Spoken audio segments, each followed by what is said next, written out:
I pledge allegiance to the flag of the United States of America and to the republic for which it stands, one nation, under God, indivisible, with liberty and justice for all.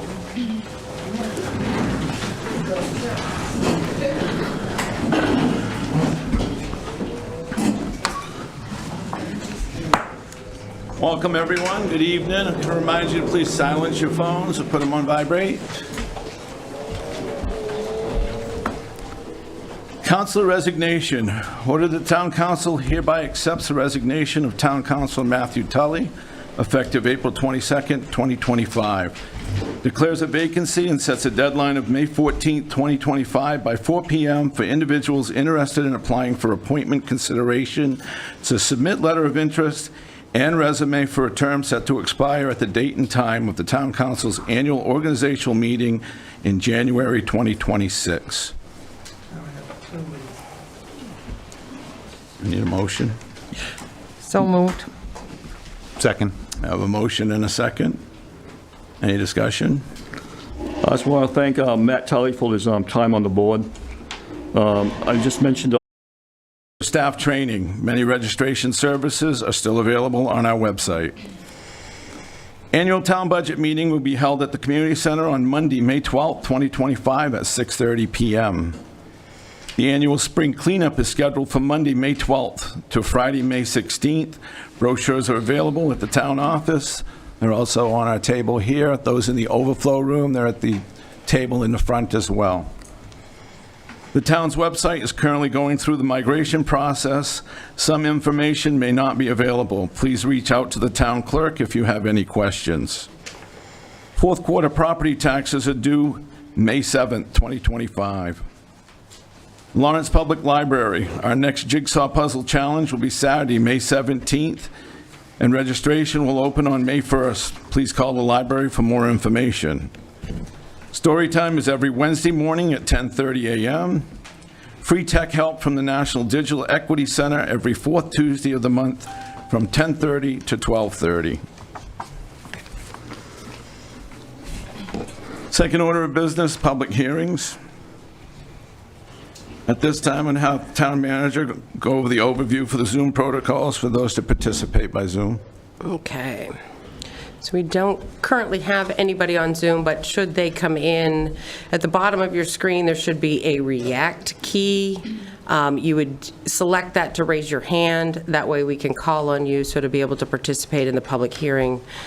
We don't currently have anybody signed up, and there isn't anybody in there. And for those in the overflow room, you are encouraged to come over here into the council chambers so that you can ask your questions at the podium and sign in for the public hearing. That's it. Okay, at this time, I declare the hearing open. Those that wish to speak must sign in, give your name and address, and we'll open it at 6:35.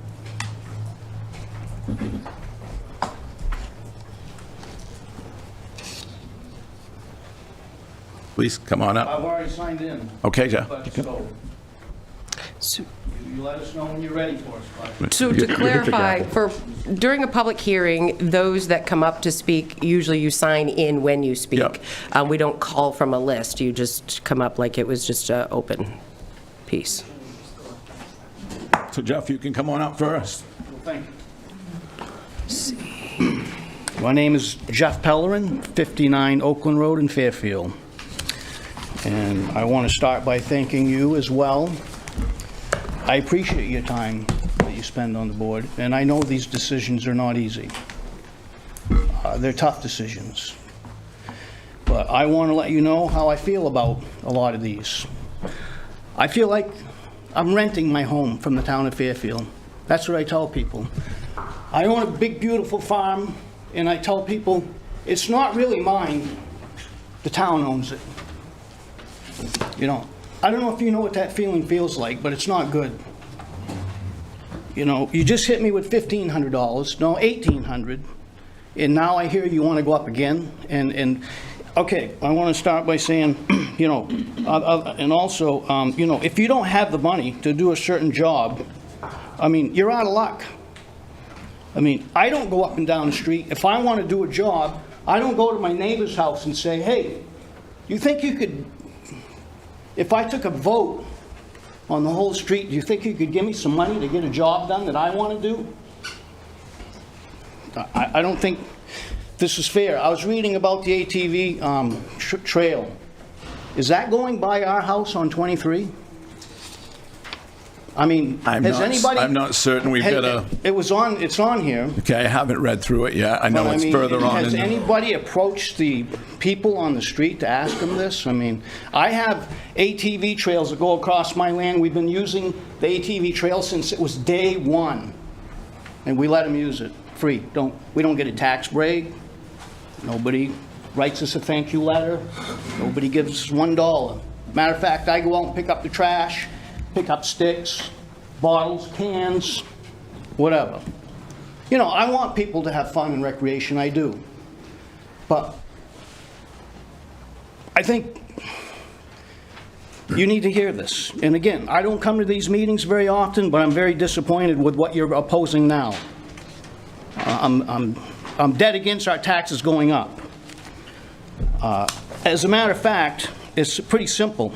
You know, people are struggling. I'm working 50, 60, 80 hours a week and sometimes 100 hours a week. And people may not believe that. But I work 100 hours a week as it is. And that's true, okay? You know that, Tim. Okay? The town is breaking our backs with taxes. We need to go the other way. If you want to see growth, right now it's suppressing us. I can't even put another shed, or I can't even put a lean-to on my house that I want to put a carport up because the taxes are more than what it's going to cost me to do the job. I have a sawmill. I have acres and acres of wood, but I can't use it because you're going to tax me to use it. It's ridiculous. This is insane. So, you know, not all working class people get their insurance paid for and get a raise every year. Some of us are lucky to have a job. We can't keep up with this. I mean, we're getting buried. It's proven that if you give tax breaks, you will get growth. I don't know what part of this the town doesn't understand. As a kid, I felt differently about our town. I loved our town and our sports and our activities and the things we did. But now, I feel like hate is really a bad word. It's not a swear word, but it's a bad word. It's a strong word. And if I could change my heritage right now, I think I would beat feet a long ways from here. But I'm 5 generations deep. You think I want to turn my back on my great-grandfather and my grandfather and my father and my forefathers and my brothers and sisters? I can't do it. I'd rather die. This is ridiculous. My 3 kids grew up here. I begged them since the day they were born not to leave me. I begged them. My 3 kids are older now. Not one of them. They all 1,000 miles away from here. That's not fair. That hurts me so bad. I don't know if you have that. Does anyone hurt that bad because your kids don't live here? I mean, you raised them. You nurtured them. You taught them. You begged them to stay. Jeff, can you address us? We sympathize. I totally It's insane, feel everything Tim. you It's feel. insane. This is insane. I can't go on like this. My life's going to end here. I mean, and I don't know what the answer is, and that's what's coming next. I'm going to tell you, is that now they're gone, 1,000 miles away from here. What do I do? Okay, my future is bleak. I look forward to the future, and I don't see anything for me to do but sell and run like hell. That's how I feel. I don't have any direction to go. You think I want that? I'd rather die. Okay? Your taxation is not sustainable for us citizens, not sustainable. If you don't have the money, if you can't make the money, It's just like me. If I can't make the money, I can't have it. Don't you think I want an excavator, Tim? Don't you think I want good equipment? Do you see my equipment? If it's not broke down, if the starter's not broke, if I don't have a flat tire, if the steering wheel doesn't turn, or any of these things, I can't even afford to buy it. No, I appreciate your time. You said it. I do. These are tough decisions. But this is utterly ridiculous. And I don't come to these meetings very often, and I'm not a chronic complainer. I don't think you've ever heard a complaint from me in my life, but I'm going underwater. My nose is just sticking out. And I think I do pretty well. I work hard, and I think I'm doing pretty well. But my nose is just sticking out. This is ridiculous. And I hope you hear me. Because last time I was in there, I got ran out of the town office for my remarks, which I don't really think is very nice, the town office, because they have no sympathy, you know. And I hope you have some sympathy for me and for all the other residents in this town. So Jeff, I want to address the emotion. We all feel it. Yeah, I mean, I'm a lifelong center resident, just like you. You know that. I've been friends with you for a long time. I bet you do. I'm sorry. I'm sorry. I want to start with, before we take other questions, the council's done everything that we can to chop this budget. We've used undesignated funds in the amount of $1,450,000 to keep it almost at a zero balance. Yeah. We do have a warrant article where we have a fire department audit that says we That's need the one more I'm really. So that's a separate article. Yeah. Okay. I see it. Personally, I'm not in favor of it. I'm one vote.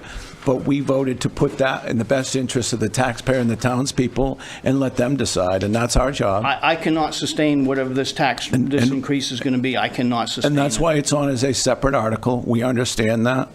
As you know, we're dealing with issues such as Delta and hospitals closings and things like that are beyond our control. I get it, but the bulk of our budget is contracted services, and they're union contracts, unfortunately. Yeah.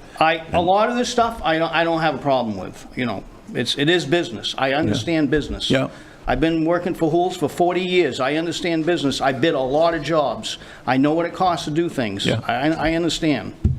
I can tell you numbers off the top of my head all day long, you know. I do this for a living, you know, and I know all these buildings. Jeff, I sold all your boilers to all these buildings. I do all your HVAC. We do all your plumbing. We do all your heating, whatever it is. And I always give you the fair price. And you know the cost of labor, and you know the cost that. of benefits and everything Yeah. that goes with it. And we stick So our neck out all the time, and we lose money. our department I heads get it. meet with the town council, and they give us their budget, the department requests. We scrutinize those requests.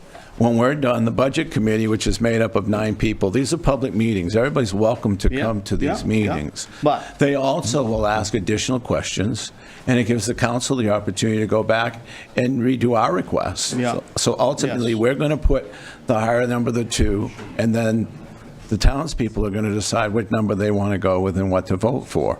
So in this warrant article, in our best interest is to pose our needs, what we've been told we have to have, and put that for you, and I will agree with you. We can only afford what we can afford, but we're working with a fire department that has the same 7-man staff it's had since the 70s. The police department is hurting for staff. Public Works hasn't grown.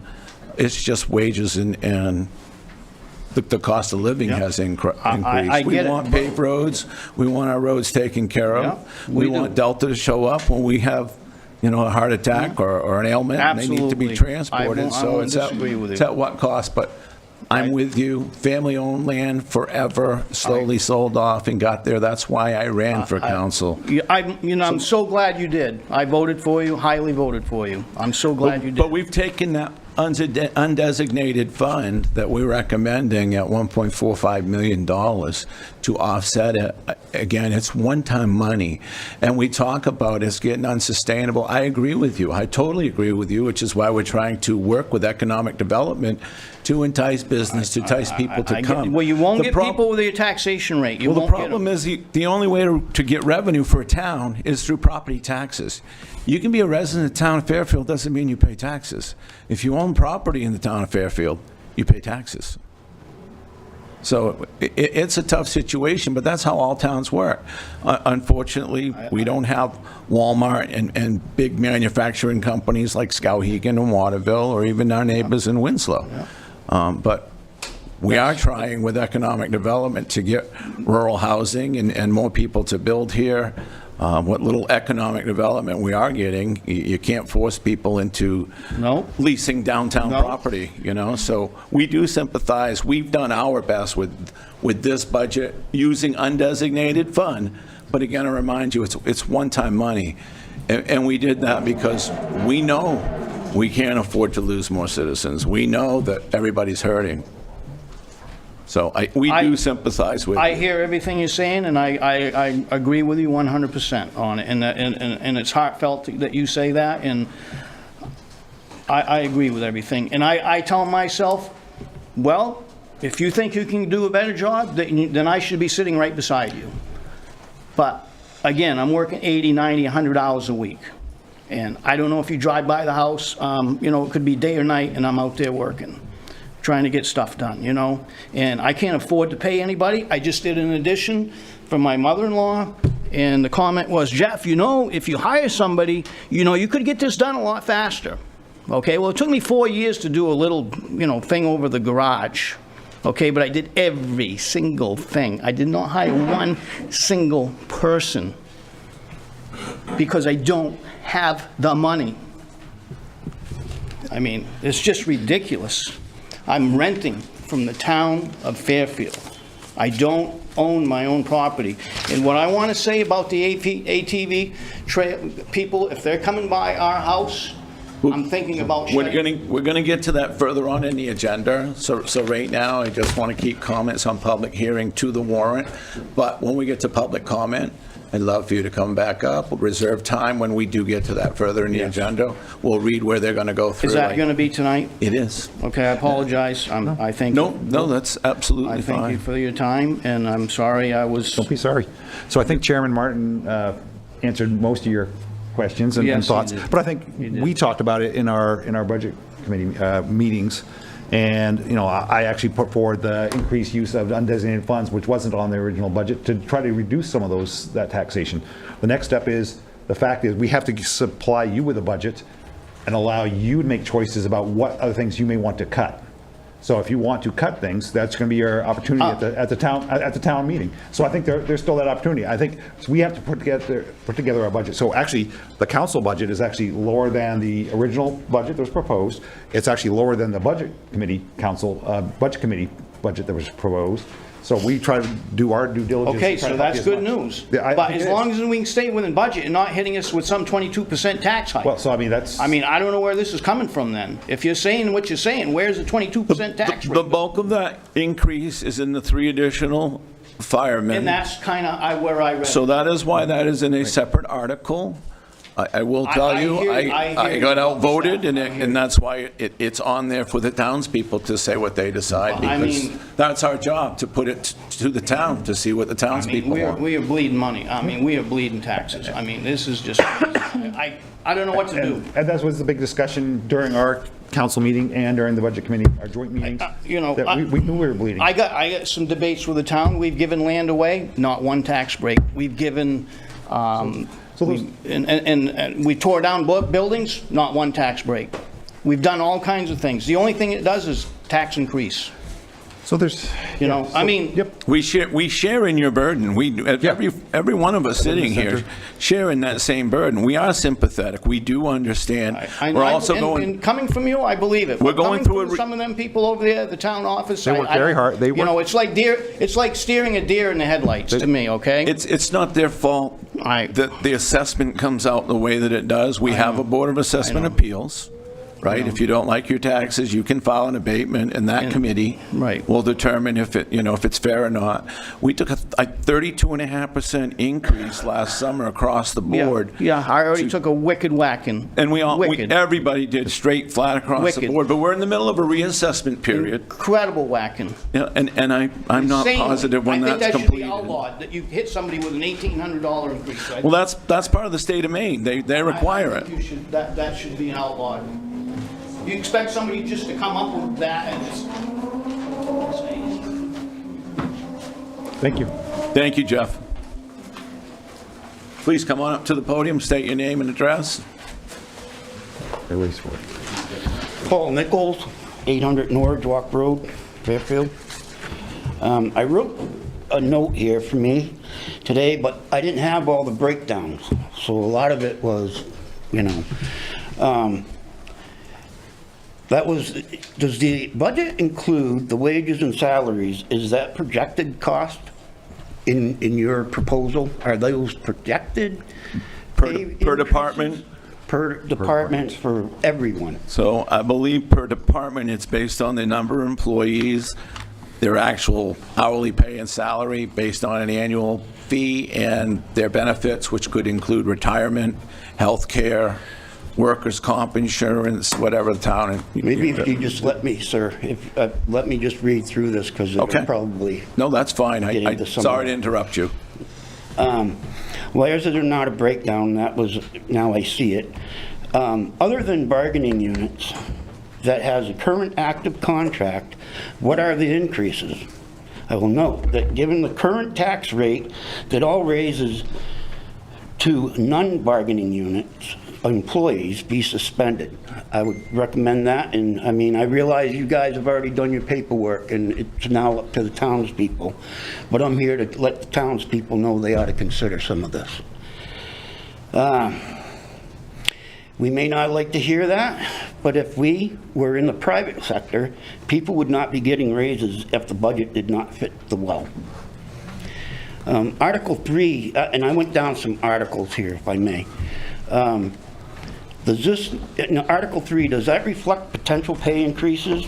And if so, for what positions? I'm going to continue on, is that okay? Yes, please. I'm writing down notes. How much was used from the general assistance? Because there's 3 things in that article, I believe. What is the $20,000 for? Is that like a retainer for the attorney? Under what? And what are the estimated revenues? Article 5. If I'm going too fast, just tell me to slow down. Nope, you're all set. What is the breakdown of these expenses? And you already got that. Where does the revenue come from? Again, every one of these I went for a breakdown, but I see that we have it here now. Cleaning services, that's pretty expensive. How does that work? Is that for just this building itself? Or is it for all the buildings in town? Which article are you pertaining to, Paul? It's underneath Article 6. The community center? Yes. Okay. Article 8, which is the hot one. Not really, but...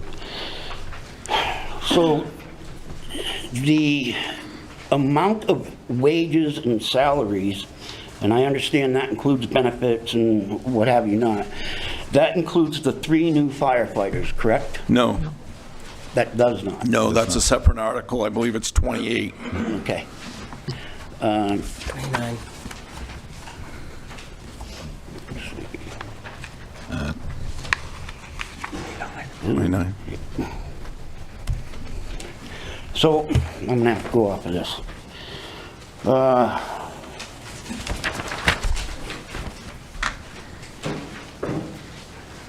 Article 9, operations maintenance for the fire hydrants. We pay, how much is that we pay?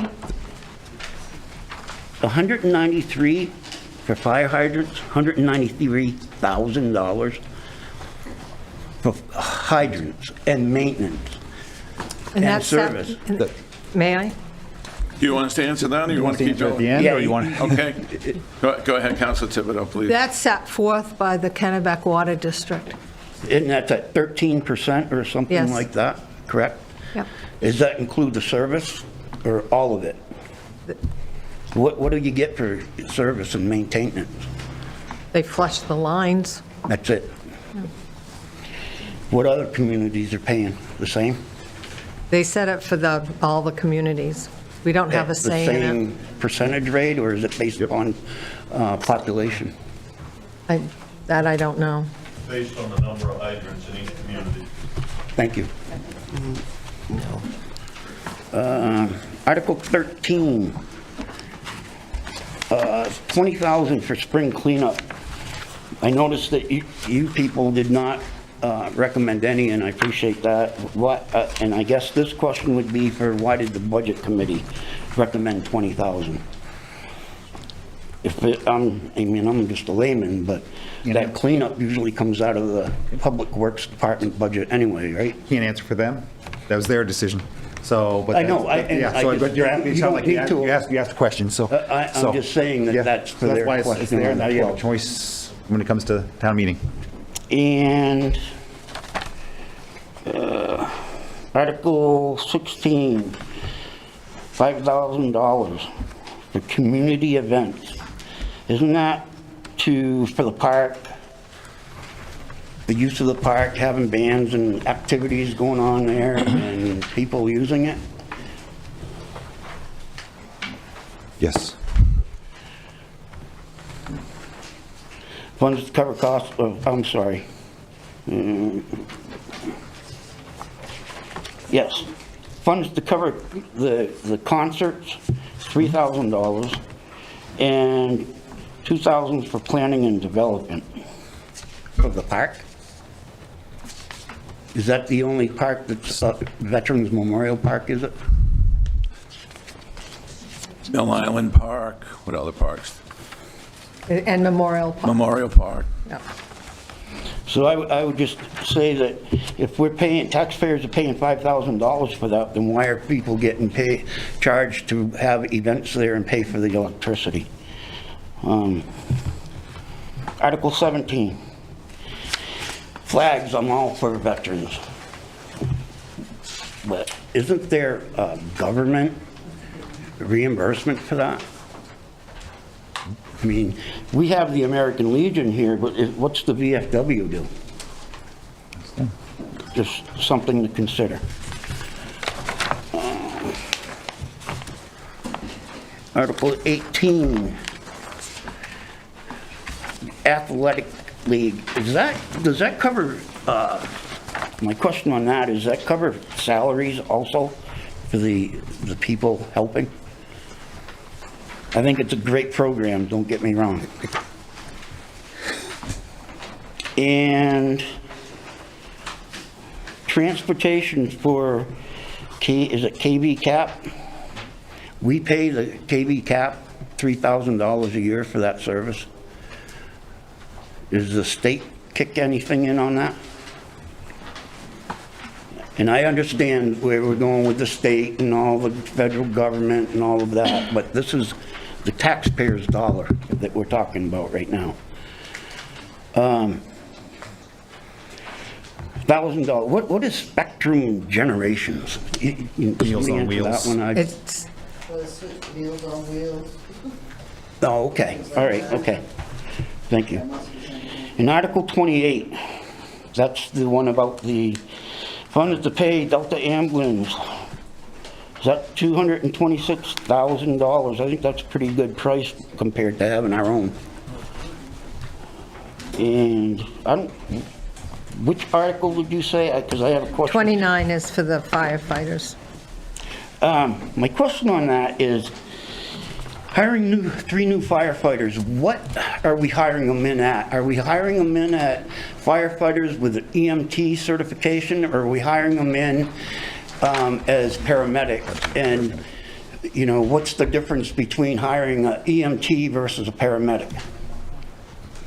Want me to answer that one now? Yes. Okay, I'm all so- done with that. Yeah, okay, so we'll start with Article 29 Fire, since you just asked that one. That's contracted. That's part of the union negotiation contract. We'll hire them as firefighter EMTs. They have a paramedic designation. They get a certain stipend as a paramedic. But by contract, they have to be hired as a firefighter. Is it EMT 1, Michelle, or Advanced. Basic. basic? And be specific about my question is, if we hire 3 new firefighters, they are hired in. That EMT is just a standard thing. But, so what's the price difference if you hired one? So we wouldn't really need a paramedic. And what's the price? What would you pay a paramedic if you hired them in as a paramedic as also? I don't have the contract in front of me. Michelle's pulling it up for you now. Do you want me to answer that? Sure.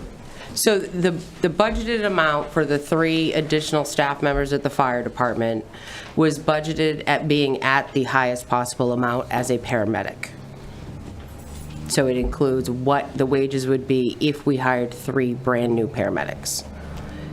So excluding them being hired in, you budgeted at a higher rate. What if you just get 3 firefighters with EMT certification at the base rate, and then where's that extra money go? So they would have to be hired, they're required to be at the advanced level, but what happens is that if any amount of money that's not used from that line, okay, so, because it's also budgeted that all 3 of them would require a family plan for insurance, but maybe they're single. Maybe it's just a spouse. When you hire them in with all a benefits package anyway. Right. So that, I'm sure, is within that rate. Again, my question Great is, that if she can you're explain. budgeting, and you I think said, Michelle can explain it if you let her. 2 seconds. So we budgeted being the 3 possible highest rates. Any amount that's not used just goes to the undesignated fund balance at the end of the year, which then the council then in turn the following year used towards reducing taxation. and then what's the undesignated fund used for? So the undesignated fund balance is any amount of money that has been generated that wasn't already used to offset property taxes. So say we said we were going to, like when you look in the revenue section, we estimate how much revenues we will bring in, but if we bring in more than that, it just goes to the undesignated fund balance. If we budgeted a certain amount for a department and we spend less than that, that remainder goes to the undesignated fund balance. It's basically our savings account, you know, money that we didn't spend or more money that we received, and then the town council has the ability to use that to offset property taxes. So what difference would it make if you stuck right to the strict part of your lower end and not hired somebody that you know, like, this is a bad example. I mean, why are we, budgeting at a higher rate when you know you only need this amount? Because, Paul, we don't know what qualifications they're going to have when we hire them. We can't discriminate. Okay. We're going to take the most qualified individual. We don't know if they're going to take a family plan for health insurance with a single rate. So we budget at an unfilled position at the highest rate. Therefore, we have enough funds to cover it. If we don't use it, it goes to the undesignated fund. And as I said earlier, we've taken $1.45 million to offset this year's budget. Those were overruns from past budgets that, or unfilled positions that we have been able to use to offset future taxes. So it's not Fair enough. wasted. But if we were to budget at to be fair, if we budgeted at the lowest level, a single rate for health insurance and basic fire, and we hire a paramedic, now we're very short funds, and where are we going to come up with them? So, one last question. What happens if this budget gets voted down? So each article is going to come to the floor, and we will vote on each article. I understand that. So does it revert back to last year's budget until No. it's passed? It does not. No? So like in this instance, if this article for the 3 additional employees doesn't pass, then 3 additional employees don't get hired. I'm just talking about if all the articles on, I know some of them are mandated and you can't, but But if, say, the police department doesn't pass, then there's no police department come July 1.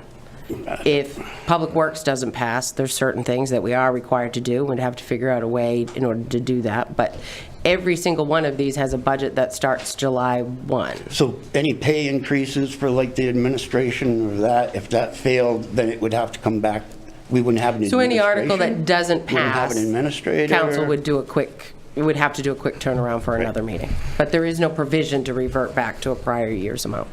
Thank you, I appreciate it. Do you want me to go back to the ones that you, like PAL? And Ken, if you want, you can let other people go. I can answer them, or if you're comfortable. No, go ahead. All right, so you started with Article 3 was what positions?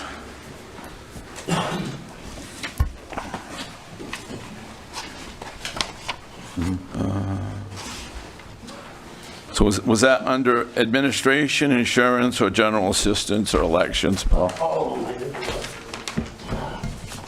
Because you did have a general assistance, I'll answer that one. We budget for $20,000 for general assistance. That would be for anybody who comes and applies, fills out the packet, would go through the town clerk. There's an application on what they qualify and how to qualify. I believe some of it is reimbursed by the state, if I'm correct. 75%. And some years you may not use any, some years you may use more. So that's what general assistant comes at. 20,000. It's been a standard number we've used for a number of years. 10,000. Doesn't say 10 on this. Yep, it is 10,000. 10,000. You had a question on estimated revenues. I don't know if that is the Article 30, that what you were getting to. We estimate. Some of the funds come from estimated revenue. I think it's So- one of these articles. That was the library article. Was it library? Yeah. And I believe those revenues would be library dues, cards for each individual. Am I correct there, Michelle? Yeah, so, well, Article 3 does have a piece in here that says, in the explanation, which Article 3 includes administration, insurance, general assistance, and legal elections and legal services. 863,405 would come from taxation, 291,825 would come from estimated revenues. Those estimated revenues are listed on the revenue page, they just don't detail which article they actually offset.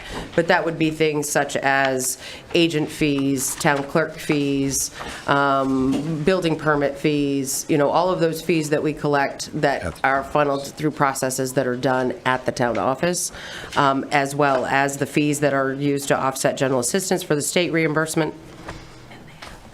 Just those two things. Okay. You asked Article 8, fire and wages. I believe we covered that one. Okay. Article 9 was protection. Public Works Director answered that one for I wanted us. to clarify that. On the fire hydrants. So for the fire hydrant reimbursement, it does state it on the sheet, that 13% of revenues, that's a calculation that is actually under state law. It's not just a rule that the water district makes up, and it is applied to water districts all across the entire state that have hydrants. So hydrant rental is really expensive. That's a state law, 13%. Yes. Every town, every city. Okay. Article 13, spring cleanup, $20,000. So you're going to, I've done budget committee for 6 years before I come on the council. I'll address that on the floor. Okay. I'm going to answer it because it was a good question for everybody to hear. Town council always says no because Public Works doesn't like to do it. Usually it will cost more money. We put it on there. The budget committee puts it on there so the town people can decide, and they love it. I don't know if they'd be happy if we took it away from them. So that's the difference, why one says 0 and one says 20,000. Is that like this? It is. Yep. And that's May 12th. This year's is off from last year's budget, so that's already budgeted in for this year's. This would be for the 25-26 budget.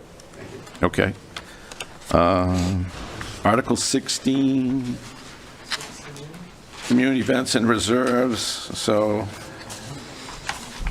there's a number of items in community events and reserve. Parks is one of them.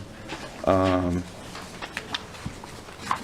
that gets designated by concerts in the park, planning and development, Fairfield Festival. I think the total is actually $8,000 between those three.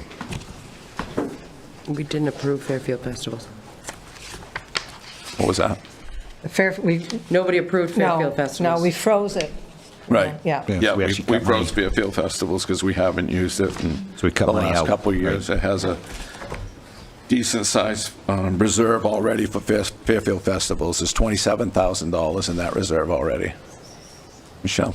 Planning and development isn't just parks. It is used for things like economic and community development, should they need stuff done for work that they're doing in Mill Island Park, potentially a grant match. But it's also, say the planning board needs funds for ordinance development, or they need plan review by an engineer or that kind of stuff. That's what planning and development is for. And Concerts of the Park is strictly to pay for the performers at the park at that time, so. Yeah, Article 17, Paul, those are agencies and organizations that request town funds to help with their private. So every one of those are going to be a separate individual account. They will all submit a request. There are a number of requests that we did not fund this year because we hadn't funded them in the past, so we didn't take on any new requests. So like you had mentioned, KV CAP, that is for transportation for seniors. PAL, we went with the percentage of children using the services by the total budget that PAL has. That's how we recommended that. Spectrum Generations is Meals on Wheels. But every one of those entities, Article 17 through 26, would be requested individually by those specific organizations. Thank you. Again, I went on what was we got Yep. in the mail. Again, I went on what we had got in the mail. Yep. This probably would have eliminated, or I could have been more specific. That's okay. I That's a lot of really- people with the same question that may not have that chart in front of them, so it's easier for me to answer it, so everybody has that answer. Thank you. They're great questions. Article 28 was Delta. Delta charges a per capita fee for the town of Fairfield. I want to remind everybody that Fairfield Benton are a combined EMS service. Benton pays a portion of our fire budget. They will also pay their own Delta fee per their capita. When per capita means the amount of citizens in their town. So that fee set by them, we have no say in it. They could say it's 35 this year. They can say it's 100 next year. That's the way it is. So that's a separate article as well. And Article 29, I think you had great questions. Why did we, budget for the top end? I think we've answered that. Again, that's in as a separate article. We had a fire department audit a while ago, and the state is requesting for safety, for OSHA reasons, we need three people per shift, and we currently man with 2, and we have since the 70s. So, Thank you very much. all right, thank you. Please come on up, state your name and address.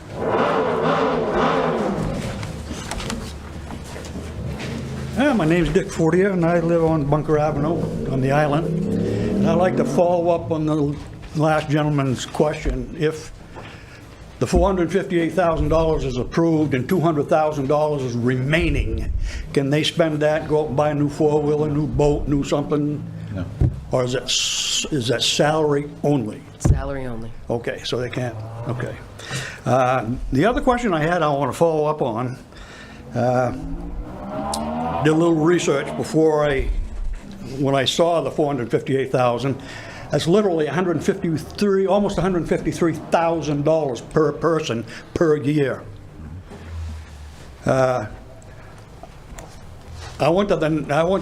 did some research throughout the nation, and for example, a firefighter, $60,400 is their salary.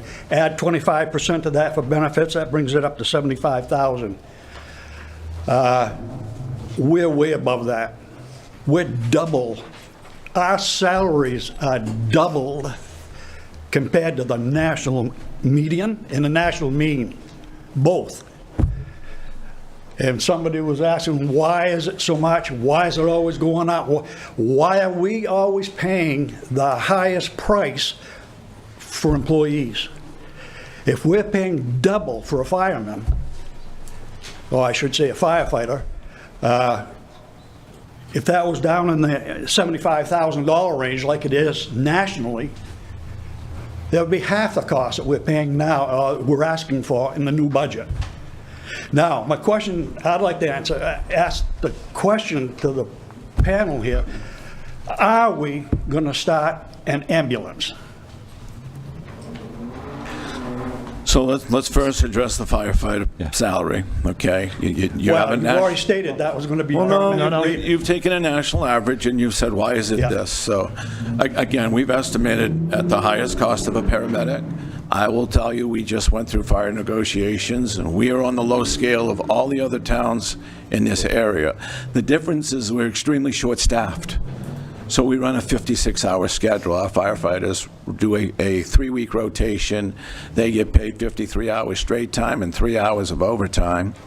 And that determines their rate of pay. When we're short-staffed, you're going to pay more overtime. I understand that. So our benefits for a family plan, I'm going to state $28,000, $30,000. That's done through the MSMA pool, Maine Municipal Pool. They determine the rate. Some of them will take a single rate. Some of them may not take a rate, but we budget at that highest level. So again, that's going to amount to about $90,000 in salary and $60,000 in benefits, and that's why you're seeing a cost of about $150,000 per person. You'll see that when we get into the school budget as well. It's very expensive for municipal employees at any level, at any town, at any city, at any state level. It's a lot different than the private sector. So that will answer that portion. As far as the ambulance service goes, we will continue to have ongoing discussions. I personally feel I would rather be proactive than reactive. With the closing of a hospital, with Waterville and Winslow pulling out of Delta's service area, it puts us in a position of uncertainty. We've had great relationships with Delta. They've been very transparent and open to us. It's a service that our taxpayers enjoy and like, and they've done a good job. But until they come in and change, we're going to continue to have ongoing discussions to make sure we protect ourselves. It's a private entity that relies on public taxpayer funds to provide that service. So what this looks like, to save $226,000 a year, you're always, too, I notice, writing 300 and some odd thousand. That's Benton's cost. That has nothing to do with Fairfield. But to save $226,000, we're going to put on 8 personnel, 2 fire vehicles, 2 ambulance vehicles for $1.8 million, and yet all that to save $226,000.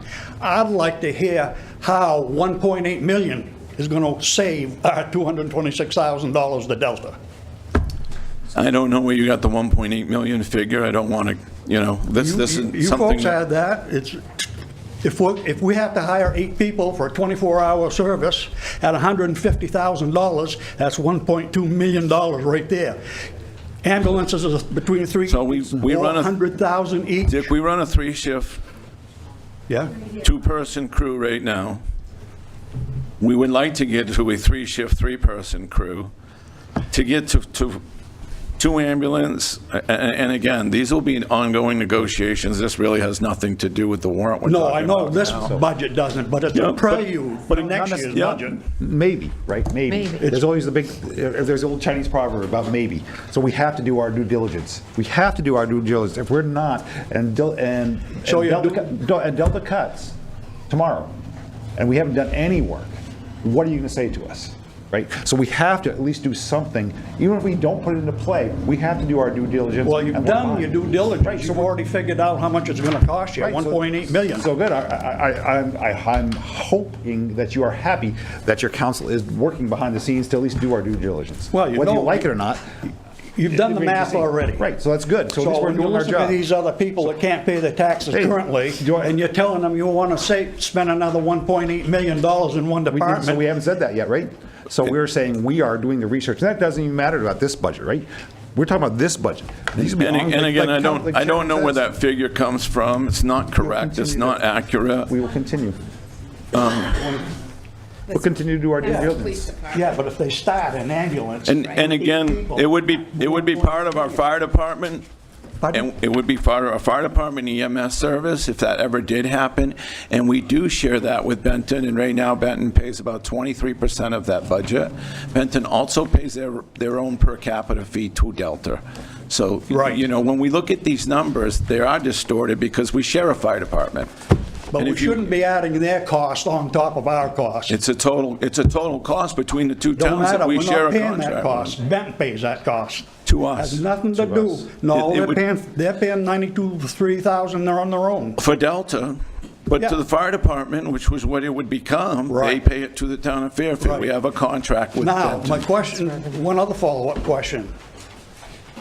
Well, we'll save that for next year. Sounds good. But I see where you're going with this. You're gonna pick this thing up, you're gonna start buying equipment, hiring men, women to do the paramedic program as opposed to a firefighter, EMT. And it's gonna be $1.8 million. Again, I don't want to argue with you. I don't know where that figure comes from. The state puts that data out, 8 people per ambulance for a 24-hour service, or 2 men on 2 people on an ambulance. It's 8 people a year. Figure out, you can. On a that's- 4-man crew on a 42-hour shift, we do not run that type of operation. So again, we will continue to Yeah, I discuss see these what you're things. saying, And but- we will give you accurate numbers when we have them, and then I can sit down and But- dispute things with you if that be the case. You're still in the millions of dollars to save $226,000. But what you're forgetting is Delta also bills for those services at $1.2 million for the town of Fairfield alone. Yeah. Now, when our ambulance hauled somebody, we bought that ambulance hook, line, and sinker, and all the people and all the materials. We're gonna charge them. Does a police department charge me when they come take a drunk driver off my front lawn? No. No, we pay for Why those do we have to services. pay for them if we're paying all that money up front for them? That's a bought and paid service. Why don't we get it for free? Can I say And something? the other thing, if somebody can't afford to pay the town the money, they're gonna get a lien put on their house. So, I mean, it doesn't get any prettier. I'm going to say something. This is a public hearing for this budget. Yeah, Not future. Yeah. So let's just stay, focus on this budget, we can do that. please. We can do that. Okay. I do, But I know where we do you're it. going, I know I where let you you're go going with it all of because I this. do appreciate the question. And the answer again is going to be, we will continue to have discussions till we have accurate information to give you. Good, thank you. Thank you.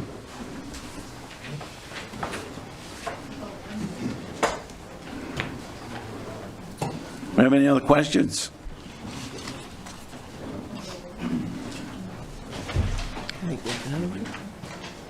Hi, Chris Bryan, 59 Colville Road. My questions are kind of based on the summary on the last page of the warrant that was sent around. I thought that summary was really helpful. I'm glad you had that there. So the first one has to do with the fire department. There's been a lot of talk about that. Just want to zero in on a couple of things that were said. The reason for this is that there was an audit and the state is requiring us to go to 3 persons per shift. Is that what this is? Or are they suggesting this? I would say It's a suggested, Okay. for safety, to go to a minimum of 3 person per shift. Okay, and we're budgeting for 3 paramedics. Is that a requirement or a suggestion also? Or could we just hire firefighter EMT 1? And if somebody shows up that has the paramedic qualification, I would think you could say, well, if you want to take a lower salary, okay, but Well, we have a union contract, and we have to hire them based on their qualifications. So we would be discriminating if we had a paramedic that had all the qualifications, and we didn't pay them what the contract states, which is why we budget at the higher rate. Same token goes back to benefits. They may choose a family plan, they may not choose any health plan. So we budget for that higher amount. That's why that's in it, that warrant okay, number. so then just a point of information on the summary for that here, it has the wage for a paramedic is $30.79 an hour. What's the wage if it's an EMT 1 firefighter?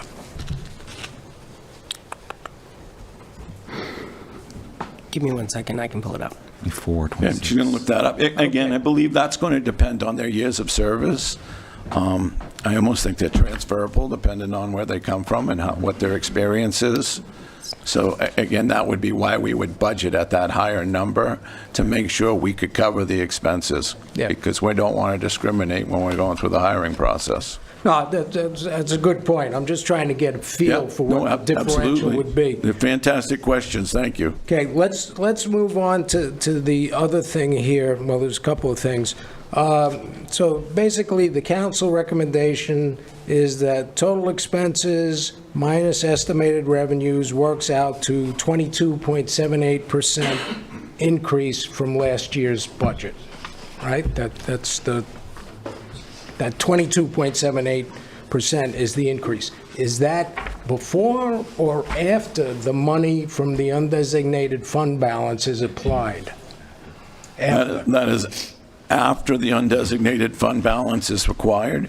We added that separate Article 29 after we designated the funds and decided it would be best to put it to the citizens to see if they were in favor of those three positions. Okay. So what the council had done initially with just the original fire department budget was try to get to as close to a zero balance budget from the prior year as possible. I believe we got to within $50,000 or $60,000 Yeah, we're like 2%. difference, which was, less than 2%.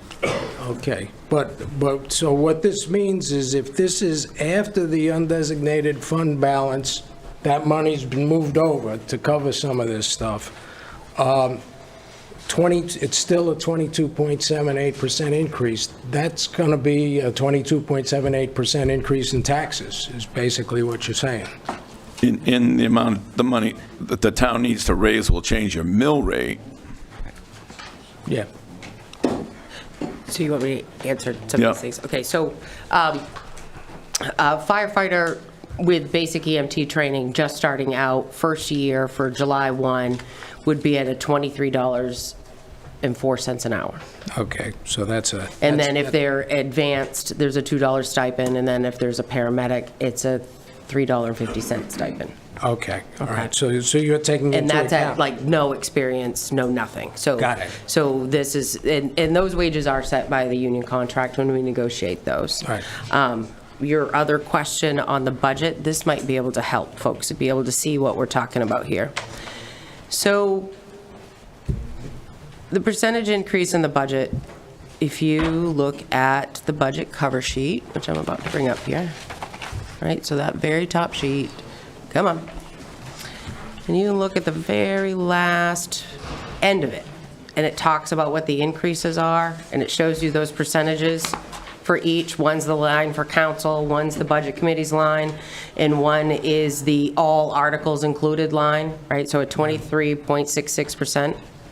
If I take that $458,999 out, that changes that entire budget as an $79,773 increase across all departments, which is a 3.5% increase. So those 3 additional staff members, which is needed by the fire department, is the driver between the largest increase in the budget. It's that $458,990. Yep. The salary numbers for the fire department, as has been mentioned earlier, have not changed since the 1970s. Their call volume continues to increase. We do have an aging population in our community, like most communities across the state. That's okay. And because of that, the need for their services has continued to increase, but we have not increased the number of staff that provide those services in the last almost 50 years. Okay. So with that piece, and then your last question was, a 23% increase in the budget does not mean a 23% increase in your taxes. Okay? Because the municipal department budget, the municipal budget, the county budget, and the school budget all get added together. I get that. Okay? All things being equal, if all of these amounts pass as written, with the county budget that we know what it's already supposed to be at, which is at a minimal increase this year, and the school budget stays the same, It's a big do if. not know, right? It is a big if, and we're relatively certain it's not going to, but we've also been told that it's not supposed to be a large increase. You're looking at about a 1 mil increase. So at a $100,000 piece of property, it's $100. But that's based on the new assessed values, though. That's with it, and the new assessed values, what the assessors have told me is that when we certified last year at the 85% of assessment, which means your property is equal to 85% of its market value, that number has been locked in for 2 years based upon the state's process. So unless you've done an addition or you've added something, your property value will not change because we do it across the board market value adjustment.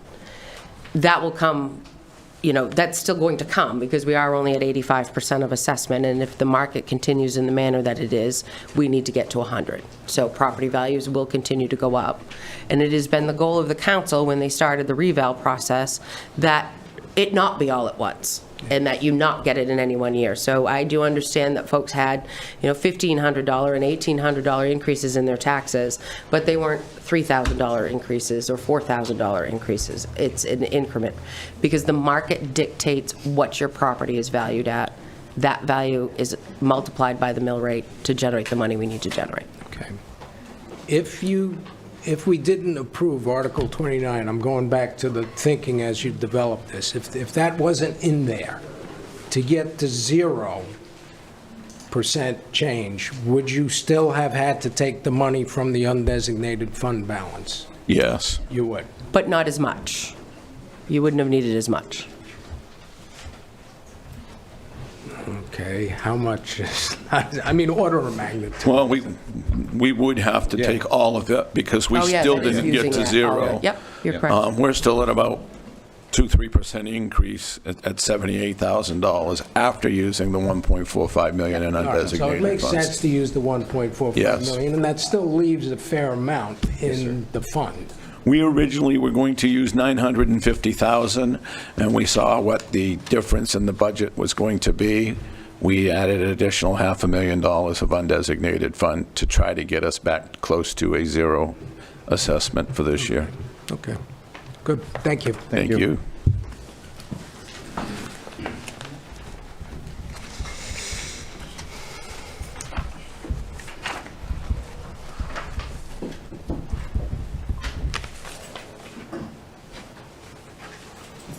We have any other questions?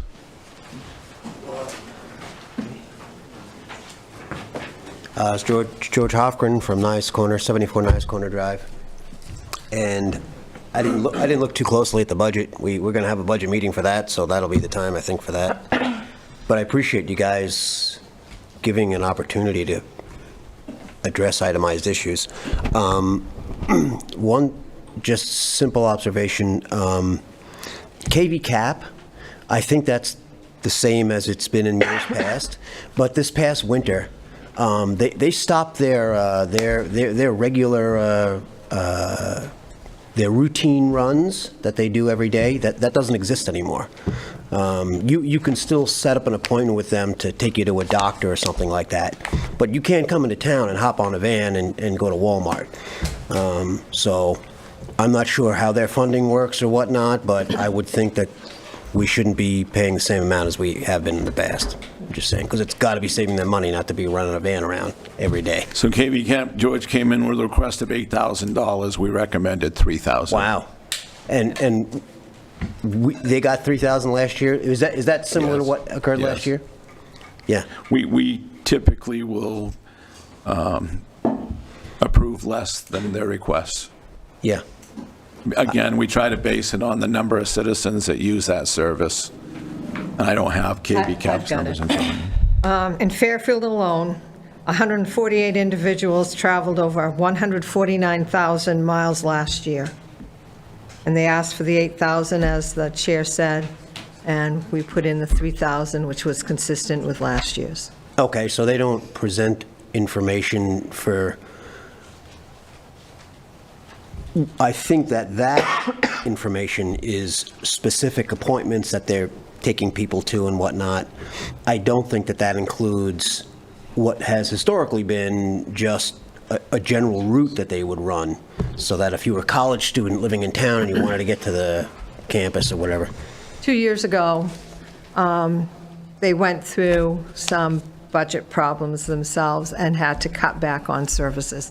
That's why they are doing it on the call-in basis. So Okay. they've had to adjust as well. Okay. All right. So I guess that kind of leads to the next question, and this is more of a rhetorical question, kind of a statement-y thing, but so if KV Cap is kind of using similar numbers, but on the street, I see that a significant service just stopped existing. Well, there's a little cognitive dissonance there for me, which is they're just rumbling along year to year with, and I like KV Cap. I don't have an axe to grind, but they're rumbling along with a formulaic billing, but then just the services that are being provided drastically change, and maybe that might be a hiccup. That maybe that's just this year, and who knows? Maybe in the summer they're going to go back to the routine trips. I don't know. I'm just using this as an example to say that. So the undesignated fund has become something of a buffer. Okay, whatever you want to call it. It allows for the annual budget meeting to at least go forward. That's fine. That money, I'm assuming, is nevertheless or originated as taxpayer money. So my question here, and as I said, this is more of you go ahead and answer it, okay, but this is more of a rhetorical question, is that everybody in the room knows, as well as everybody in the state knows, and you know, that a town-by-town tax revaluation occurred last year, theoretically intends to continue occurring for the next year or two. That happened in roughly every town in the state. That is completely unprecedented. Hasn't happened in the history of the United States. Towns don't coordinate through an entire state that they're all going to. So I don't want to be conspiracy theorist about it, but it's almost impossible not to see that originated from some other source than just the town itself. Now, I'm not saying it's not appropriate for the town to raise taxes, especially since taxes went down over a few years. That isn't my issue.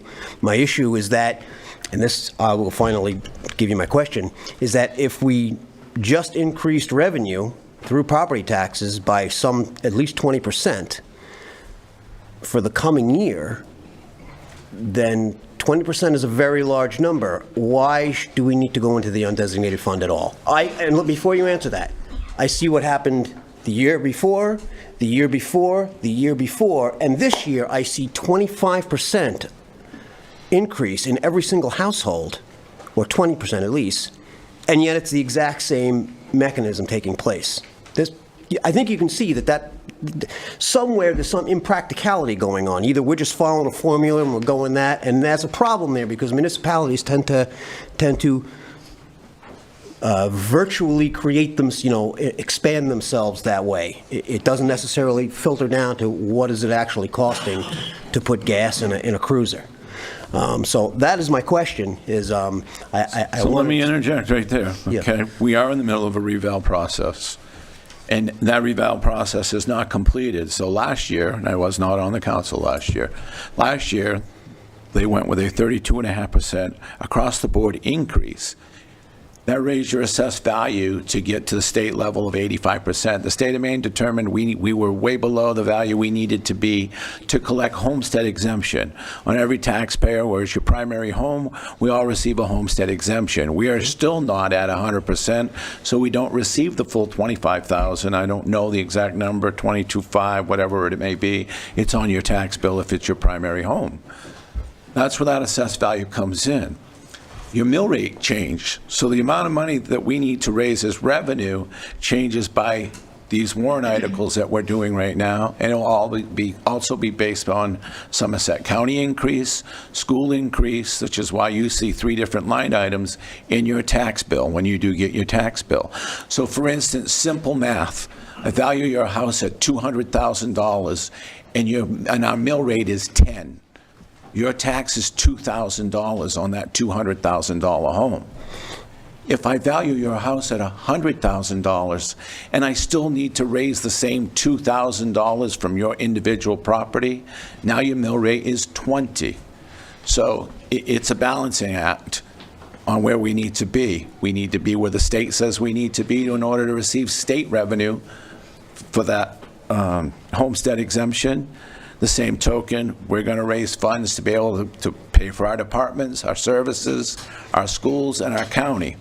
So I believe the year before, where my assessed value was 32.5% lower, my mill rate was much higher. I don't remember what 2 year ago mill rate was, but it did drop to like 18.4 this year.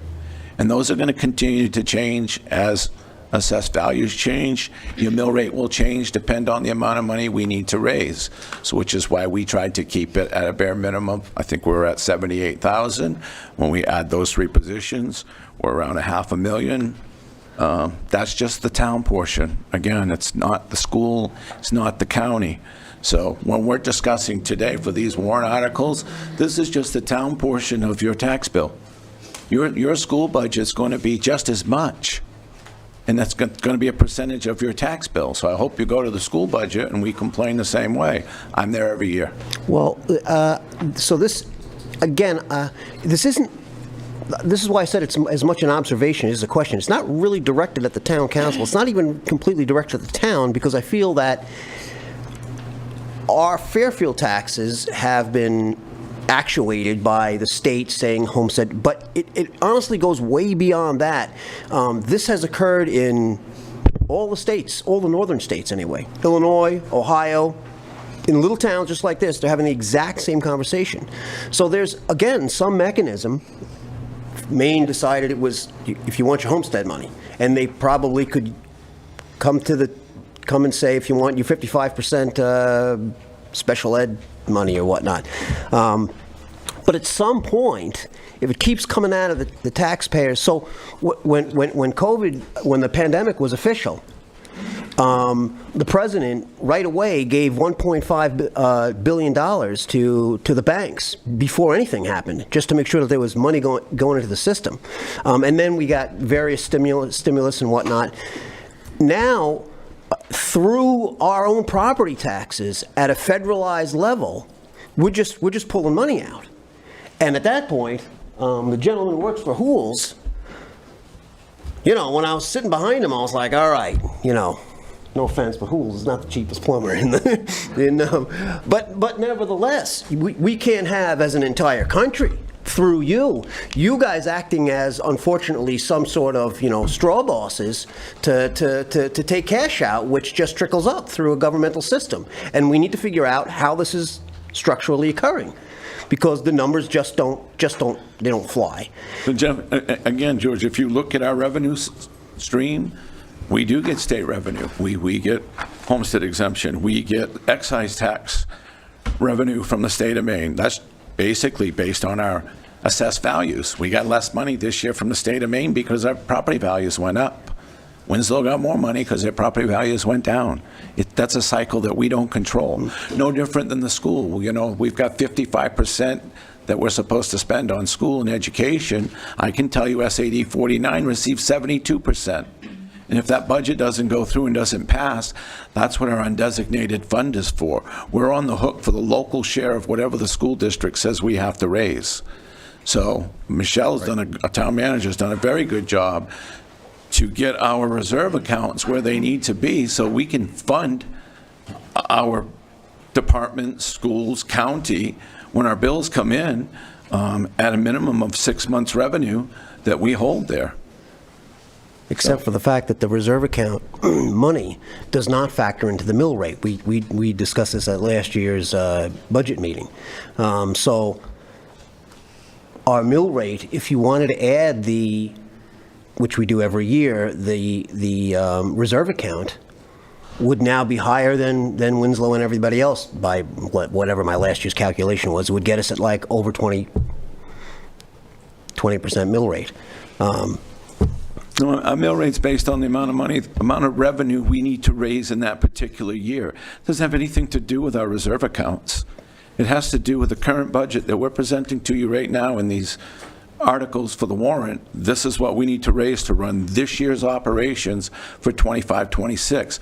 Those reserve accounts, whether they be capital equipment, buildings, playgrounds, whatever, they're there as a proactive situation to take care of the needs that happen during the year that aren't budgeted for. That's why we have those capital improvement accounts or those reserve accounts. All towns have reserve accounts. Some of them, a Skowhegan or Waterville, are going to have vast more money than we do. We're a small community. But a mill rate this year, your assessment should stay the same for your value, hopefully, if we don't have to go up. So whatever your assessed value was last year should stay the same. Your mill rate will adjust by the total amount of revenue we need to raise for this budget, county budget, which we know is what they come in at 1%, $11,000. About 1.5 with an overlay. And then the school budget, which is yet to come. We just met with the school department. I can tell you their budget's going up $1.3 million, and the local share is increased to $140,000 between the 4 or 5 towns that are in the district. So we're going to get another 8-9% increase from the school on top of what we're asking here. That's when your mill rate is going to change. That will not be counted or tabulated until after the June referendum when the school budget's done, which is why last year we got hit with that 32.5% flat in August, and your tax bill went out in September. But for this particular meeting and for our services, we only have control over the town budget. So this is what we're presenting you in these warrants. Well, I just see a similarity, and I'll use the school, even though I don't want to get into a whole thing about the school, but I'll just use this as a contrast. So the school, and I realize that they have an entire administration that does their work, but the school, when they buy a Javelin, that gets written down, their numbers are, my personal feeling is that their numbers are real numbers. When it finally gets into a $27 million figure, I believe they can point to each $100 where that came from. I don't feel that with not just the town of Fairfield, with almost any town. Our budget is audited annually. By whom? Michelle, who's our auditor? R.H.R. Smith and Company. Who? Our R.H.R. adjustment Smith. cost. R.H.R. Smith? Yep. Okay. And the audit's in the town report. If you break down the budgets from there, you can break down to every office supply, every steeple, everything you want I to. can tell you where every penny has been spent, every single one. And you can also And your find- school will be the same way. It's going to have an audit, and you get a nice thick audit. When I was on the school board, I would get the RHR audit. can tell me where every hubcap got paid for, but that doesn't mean that their numbers are this just, you're both using the same, going back. That's kind of like a volleyball. So we can. I do think that there might at some point need to be some examination of the tax burden, and I feel that because this is not Southern Maine, and the older people who live in the town can't be, or not just the older people, but people who grew up here and have a certain standard of living that has a certain cost of living for them. I would shouldn't be forced to. I would argue everybody does, right? Yes. Everybody. It doesn't matter whether you're young, old, Well, upper class. It doesn't matter. All of us. No, All of us I pay don't- taxes, and all of it. Some people can afford it. No, not necessarily. Not necessarily. Everybody pays those taxes. And that's so, when you say, I want to have property tax support for seniors, I want to have that for whoever else. That's a great thing, but we all feel it. We all feel it. So, I mean, I think No, that's the important thing. we sympathize with everybody. We do. We share in the exact same burdens you're talking about. As I've spoke to Jeff many times. I've lived in this town my entire life. I feel it. Yeah. We talk about it all the time. And my dad's on Social Security. He got a 2.5% COLA increase. Doesn't cut it. you know, prescriptions go up if every people... week. We get it, George. We do our very best Oh, I to keep respectfully the services. disagree. I think that there are people that have enough money, and when you see comments in social media, for instance, that says, well, hey, you know, I mean, taxes have to go up, that's their way of saying, I can handle this. Well, not everybody, not only can't some people handle it, but for some people, it's not a matter of whether or not they can handle it. It's just that they finally decided after X many years, you know what, honey, maybe we should be looking at Herman, move to Herman, or let's go to the coast or something I like totally that. understand what you're saying. And that changes the- That's that why we changes the present you character with of this the town. warrant, and that's why you have the opportunity to voice your opinion at town meeting on May 12th. You'll be able to vote yea or nay. If you don't want it, then we go back to the drawing board and have to present something different. We haven't increased any positions except for you've got a separate warrant article for the suggested 3 firefighters that they desperately need. I'm with you on can't afford it, but it's not my decision, it's your decision. And we have to present that in that manner. So we sympathize, and you will have your say and your voice on May 12th.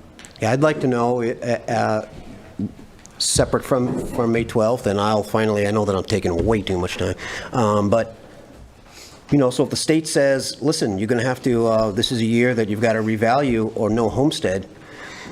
No, we've already addressed that, okay? It's But not- at what point does a town, any town, Dixmont, say, all right, here's, keep your homestead. We're going to figure it out. I mean, that's... So what do you do with the revenue you don't receive? Now you're going to tax more. If I tell the state, too bad, not doing this, and they say, okay, you're not getting any money. I mean, you just said it. Everything's polarized with social media. Just everything you read in social media is not truth. Well, what happens... It's not factual. Most of the time, it is not factual. So if I tell the state, well, I'm sorry, state, we're not going to do this, and they say, okay, town of Fairfield, we're not giving you the $300,000 that you receive. Now I've got to go back to you, Mr. Taxpayer, and say, I'm sorry, George, I told the state, we don't want you, we don't need your money. Now I need another $300,000 to present the exact same services that you expected and had last year. Not necessarily. And the reason I say not necessarily is that maybe Fairfield's not the best example, but when money falls short, necessity is the mother of invention. When money falls short, other solutions occur, non-financial solutions. People pitch in. The fire department somehow makes do with fewer people, and all of a sudden there's volunteers that are added to the. None of these things can happen when the money just keeps showing up, and the money keeps showing up from this side of the room, and then it goes from here all the way up to a federal level. And this side of the room. And this side of the room. We all pay. Yeah. So I think that's an important part. And I think if you attend some of the other meetings, if you happen to be present for some of those budget committee meetings and the combined meetings with the council, I think there was a lot of discussion about things going forward of different negotiations, other ways to have more volunteer action, all those things to help as we move forward to help decrease the property tax burden. So there's a lot on the table, and then we keep on going, but we still have to present a budget that's balanced and fair and let you have a choice and a chance to say where your opinion is. And that time is coming. Just like if we get below 70%, we lose funding. With what funding? We lose funding. State If we funding. get below Oh, if we were to 70% valuation, And we were just there. use that, then we have to ask the taxpayers more money. So that's why we have to be up a certain percentage to get the funding from the state.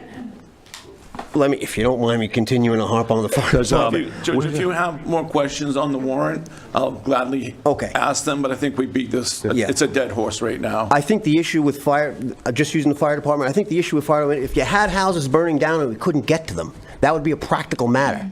But you just make sure that there's enough officers on for this situation, or there's enough books in the library, whatever it is. At a certain point, your target is just an ideological target. It's not practical boots on the ground. And that's not appropriate for Central Maine. That's appropriate for Scarborough, not for here. Thank you, George. Yep. Paul? I don't know if I missed something, but are we voting on this budget on the 12th? May 12th is the town meeting. That, Wow, I thought that was for the budget committee's public hearing. It's the town meeting. Okay, no, So again, that process, I mean, it gets posted, we talk about it through council meetings. The town council will meet first with the departments, and we'll go through the budget. And we'll make our recommendations, and we ask every department head, every agency that requests money. We have that process. We make our recommendations, and then the budget committee meets, and they will go through the exact same process. These are all public processes that you're allowed to come to and ask those same questions, which is why these are great questions. This is the time to answer them if you weren't here. It's very educational. So I appreciate all the questions. We're just trying to explain our diligence and how we get to these numbers for this warrant. But yes, May 12th is our town meeting. I believe it's the second Monday in May every single year, has been since the charter's been in place. Thank you. I just hope everybody in this room shows up for these public meetings, because that's important. Thank you, Paul. Traditionally, 50 to 70 people will show up for a town meeting to vote on this $8 million budget. Yeah. Thank you. Are there any other questions? Please. Just a quick follow-up on the fire article. Has there been a decrease in the number of volunteer firefighters over time? Drastic. So that's probably part of it, yeah? Okay. Thank you. Sabrina? Actually, I don't have a complaint. I'm just doing my usual announcement for the Grange, Victor Grange. We're having So this is public hearing is it? for the warrant. Still public hearing, yeah. The next article, we will get to public comment. Okay. All right. Sorry. Thank you. I'll be back. Are there any other questions on the warrant? Yeah. No, go ahead. I'll go after you. All right, thank you. I don't really have a question, but I did want to address, a lot of people are talking about, Can you state your name and address, please? sorry, Libby Haver. I'm in Fairfield Center, 8610 Lots Road. Thank you, Libby. The thing that concerns me is, I understand what everyone's saying, and it seems like the fireman is the biggest complaint. I come from an insurance background. I know for a fact, if we don't have enough firemen, we're going to start losing homeowners policies, and the rates are going to start going up. So that's just something that I kind of want to remind all my citizens about that live in the town with us. You know, I don't like these higher taxes. It's going to be a struggle for us as well. But I think there's places that we could cut the fat, but I think the firemen are very important for our insurance policies. That's it. Thank you, Libby. Thank you. Lucy? Hi, Lucy Stewart, 48 Old County Road, Fairfield, Maine. I'd like to have a little bit of input about the fire department and rescue and all of that, which I feel is a very important thing that we need. I don't really care how much they get paid. I would like to see a paramedic every day, one paramedic, however many EMTs you want, but if you listen to the scanner, you could really get by with having a CNA, because, hi, I've fallen and I can't get back up. I need to have help to go to the bathroom. There are stupid calls. Well, I shouldn't say stupid, because probably some people have people that are in that situation, but I think that it's important to have the professionals there, because I'll tell you,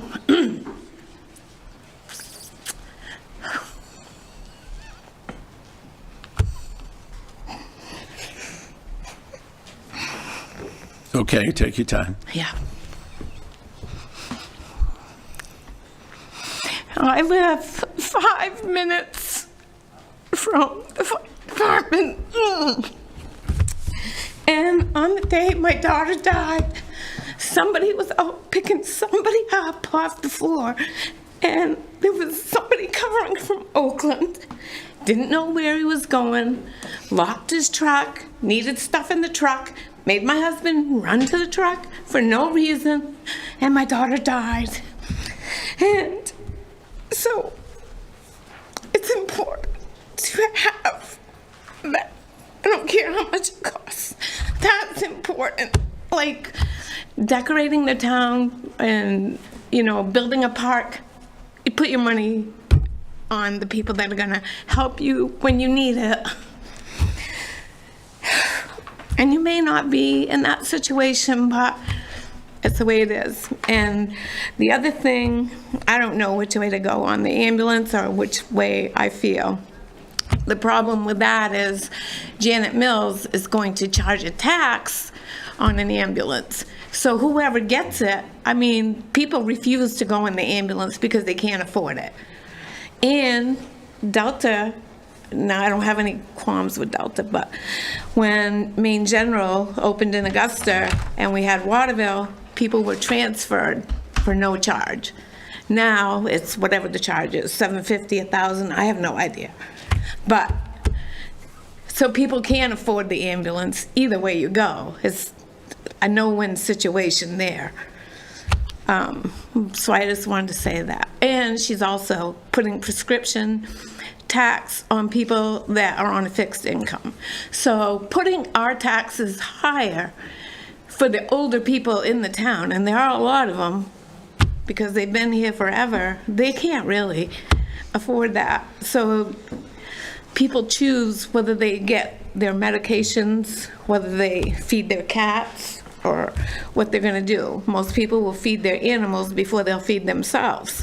People go without to get by, and to raise taxes, and I understand it's a, you know, rob from Peter to pay Paul, and it's something that's you guys have to do, which is good for you. I don't want to do it, but so anyways, That's why we're a community, right? Everybody's situation is different. Right. Those services you talked about are very valuable in different ways to different individuals. Right. And that's why we do our best to come up with But the people numbers. don't know how important that is. Until you need it, right? Exactly.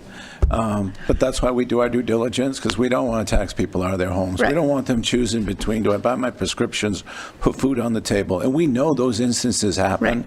So that's why we say we do sympathize. You know, somebody like Jeff, you know, I've watched families sell land off and land off and land off till it's gone.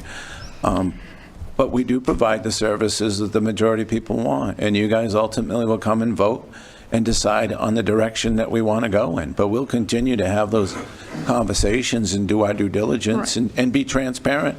Right. Give you the correct answers when we have them and tell you we don't know when we don't. And so whatever Travis comes up with, because I have a lot of faith in Travis, he obviously cares about people and he cares about the welfare. So I think people should listen to him, and I can say that about all our department heads. Most of them are local. What's that? I can say that about all our department heads. Most of them are local and caring. And then the police department, I don't know if they're going to be in a sinkhole. I mean, they can't be working from underground. They're not going to be much help there. And we need them too, because there's a lot of bad things going on up there. And then the only other thing that I wanted to talk about was the PAL. I don't understand why they need 20, is it 27,000 that I saw? Yes. Okay, so I don't understand why they need 27,000, okay? Because a parent has to pay $50 to sign their kid up. Most parents buy what their kids need, and I know the football uniforms go for probably 4, 5, 6, 7 years until they're shredded. Okay, so there's no need for that. They have people that volunteer. I volunteered for my whole entire 40, well, I'm more than 40, but I've volunteered for 40-something years and done things to raise money. So do the officials get money? Like Bob, does Bob get a nice little chunk of change? Because he really doesn't need it. So I honestly, again, these agencies and organizations, Oh, I'm just saying. they send in a request. PAL actually asked for $35,000 this year. In the past, they've gotten more. What we did as a town council, they present us with a nice packet, tells the number of participants they have in every sport, which towns are participating, how many are participating, their summer program. It's broken down very detailed. Their treasurer gives us a report on what they have. They're a 501c3, so Well, they're We overpaid, took- okay? They're we- overpaid. We took the percentage of what all the towns that were participating in PAL were Mm-hmm. giving, and took our percentage of children that participate in that organization, and that's how we determined the 27.5 that we recommended this year. We have, once we give that, we have no say on how they run their organization. They're a nonprofit. Right. They've got their own board of directors. They have a director probably for every sport. I don't know how. Yeah, well, I'm I'm not not part of impressed it with them. anymore. I've been in that longer than you, because I'm older than you, but, so I've been there for a long time, and the year before, my granddaughter that I adopted was playing basketball for a woman that took her out of the game. Now, this is 3rd grade, took her out of the game because she did not pass the ball to her daughter. And she reprimanded her and kept her out of the game. Well, that didn't go over well, as you can imagine. So I got my hand slapped, and I was going to be good. Well, then the next year came, and that year she made bracelets for all the girls except mine. So again, Lucy, I sympathize, but that's a PAL question. Right. It's not something I can answer Okay, and well, project I'm just saying on. you gave them too much money. And- That's my point. And so that article will come up. That's all I got to say. That will come up on May 12th, that article, Yep. for their recommendation. The council's recommendation, I explained to you, that's how we determine that amount. Budget committee agreed with us. So that's what will be presented, and that will be up to the townspeople on when that Okay. warrant number comes up. All right, I just want you to understand that I they're do. not as pretty as they think, and if you remember correctly, not the end of the day, when we were down at the PAL field, collecting that money, you could see the scavengers come in and go upstairs and have fun with their money, so I don't think they need any money. Thank you. Sure, thank you. Have any other warrant questions? Kim? Kim Hawks, 38 Water Street. We're all invited to attend budget meetings as they go along through the budget, through the council, through the budget committee. And it takes a lot of time, a lot of effort, but we're all here because we're concerned about our dollars and we want to pay less, but we really need to understand it. I don't want to pay more. Nobody wants to pay more.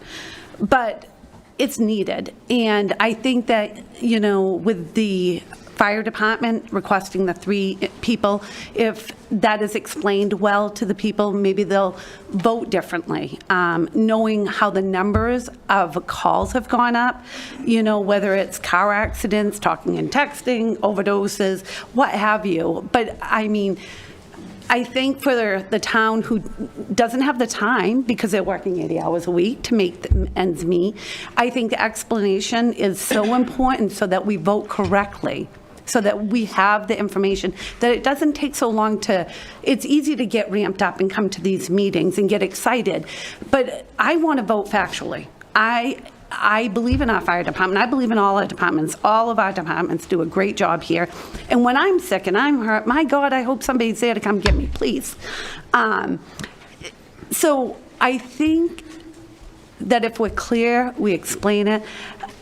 Nobody likes unions, and I don't understand how that all works, but it would be good to know. Michelle did a good job looking up information, what an EMT or what have you was making. But if you say, I think, Tim, you figured 90 for a salary base and then the rest is benefits, what does that benefits comprise of? Is that just insurance and vacations?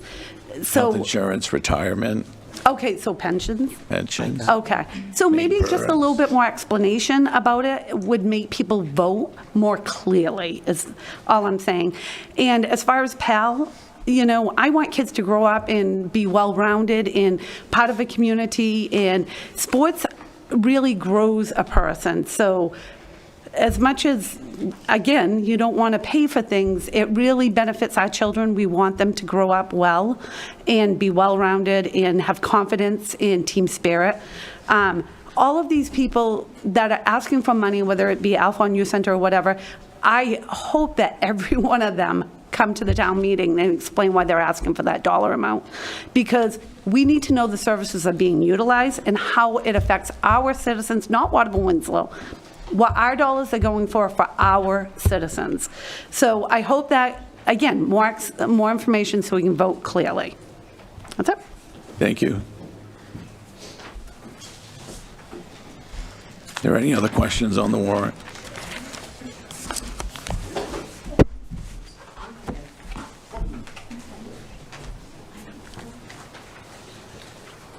Oh, sorry. Hi, my name's Deb Mason. Just so you know, I cannot hear you back there. I wish you guys had a better sound system. But anyway, you know, John F. Kennedy had a speech one time, and he said, "That's not what your country can do for you, but what can you do for your country?" Well, what can we do to Fairfield to make us better? We have gas stations, we have some restaurants, you know, we do have a few things, but we have nothing to bring any money in. I hear Waterville's going to have vendors along the street. That would bring in money for the town. We could have a parade. That would bring money into town. People would come to suppers, Grange suppers. That was my plug. But anyway, you know, there's nothing in this town. We do have the music at the gazebo in the summer. It's wonderful. I love it. I've been a few times. But that's it. What can we do to help this town so our taxes will go down? I'm a senior citizen. My taxes went up, and I'm like, oh, great. You know, I'm working. Fortunately, I have enough, you know, my health is good, I can work. But I think of these people that are 80, 90 years old. They're widows, they're widowers. Where do they get their money from? You know, how do they pay these taxes? They have insurance to pay. They have oil, fuel to pay for. I know some people, we've helped people from the Grange this year for fuel, for food. We're doing the best we can, but we can't save them all. I know my friend Sabrina goes to some houses that who the hell would want to climb up those stairs? But she does it. She gets stuff to these people. You know, we need to do something in this community. We just can't sit back and say, oh, maybe a barber shop will come to town. No, we need something productive in this town. Thank you. Thank you, Deb. We have Economic Development Committee and organizations like yours, the Grange, volunteers. Yeah, ATV, the Grange operates on volunteers. You know, we need volunteers. We have an Economic Development Committee.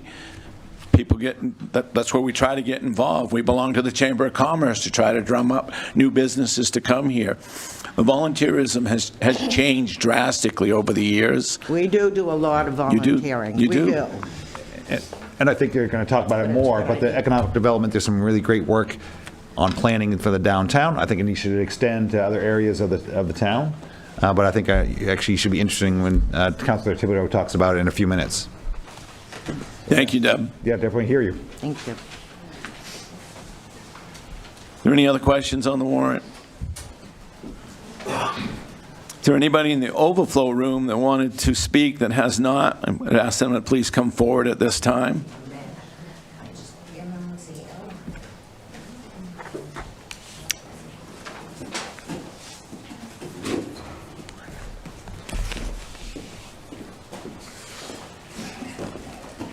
Give it just one more minute if anybody wants to come in from the other room. There are people coming out of the other room, but I If think... nobody's coming in, I just wonder to follow up on as far as something stimulating or... Is it pertaining to the warrant, George? Yes.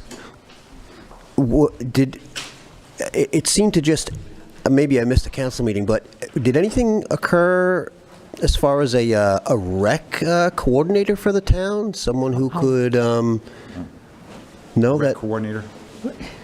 The whole idea of a Parks and Rec department has been tabled for the time being, Okay. But that... and because of cost. Gotcha. maybe someday in the future, that could be something that could bring ideas in for the town, if that could something necessitates generate it, community. yes. Yep, okay. Okay, seeing no further questions on the warrant at this time, I'd like to declare the public hearing closed. Take a 3-minute break. Do you mind if we take a recess for a break? Do we need a motion for a recess? Do a motion for a quick recess? Motion for a quick recess? Second. Motion and second. Do we need, good? 5 minutes?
This public comments. These will be limited to 3 minutes. Members of the public may speak to the council or request an opportunity to speak on a specific item that is on the agenda, or may email comments for the council to info@fairfield-me.gov by 4 p.m. day of meeting. Submitted content may be read aloud at this time.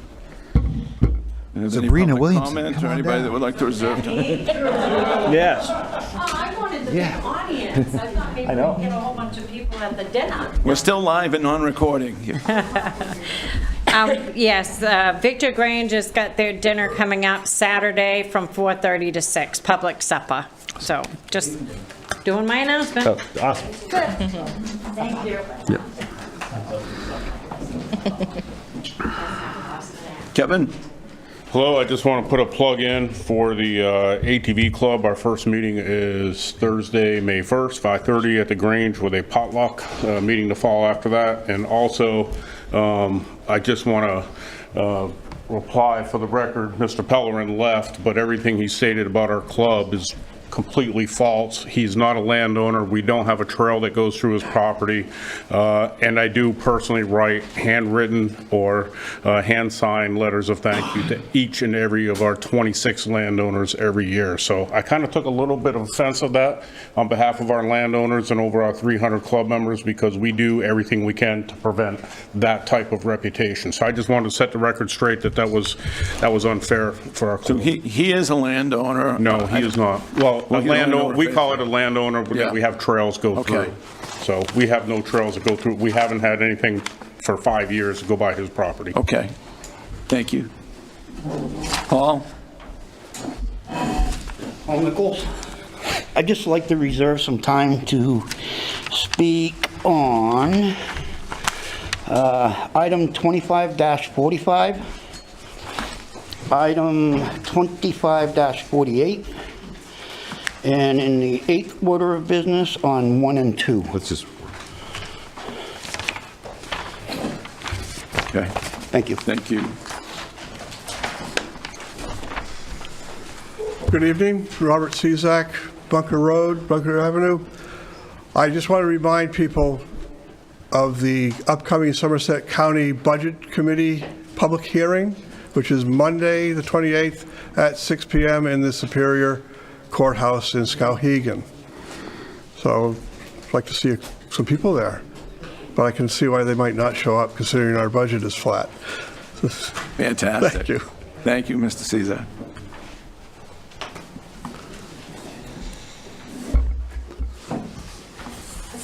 Anybody else like to speak or reserve time? Okay, seeing none, we will move on.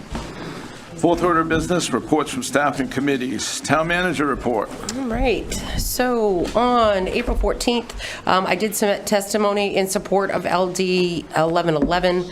That is the bill that was sponsored by Representative Rudnicki and Senator Searway for the $10 million to the Kennebec Water District. You also did receive this week a copy of Nate Saunders' testimony that he had also submitted in regards in support of that bill. The 15th of April, I did attend KV-COG's Board of Directors meeting, and then also later that evening attended the public informational meeting on the downtown plan, which I'm sure Councilor Thibodeau will speak to you about. April 16th, I attended the Legislative Policy Committee meetings in Augusta at MMA. Those are now happening on a weekly basis via Zoom. I attended one of those yesterday. And then also on the 17th, attended KRDA Executive Board's meeting. Back to the LPC, there's so many bills that they're trying to get put forward through committee, and it runs pretty fast, that instead of waiting and meeting once a month and discussing the 150 bills or so that we discussed last Thursday, we did about 20, 25 or so yesterday, and then each week we'll pick up those as pieces. I did want to let the council know one of the bills we reviewed last week was for the state of Maine to adopt the EPA's new guidelines regarding PFAS.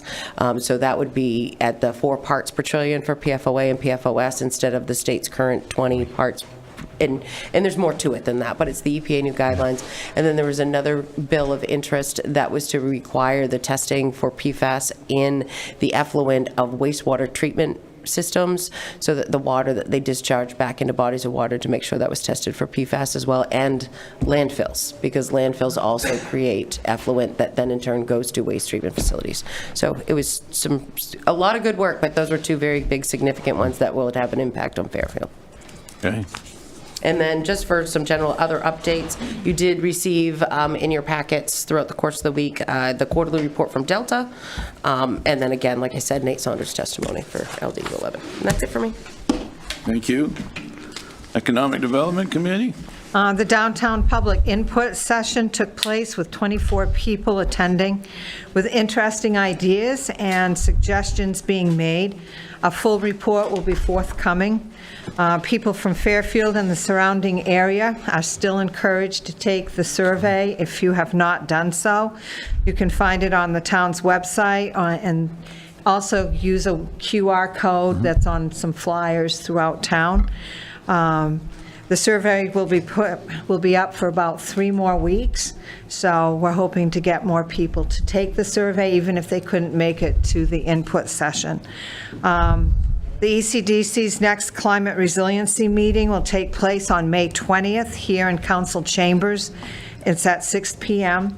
And this will be a panel discussion on Maine's emergency management plan.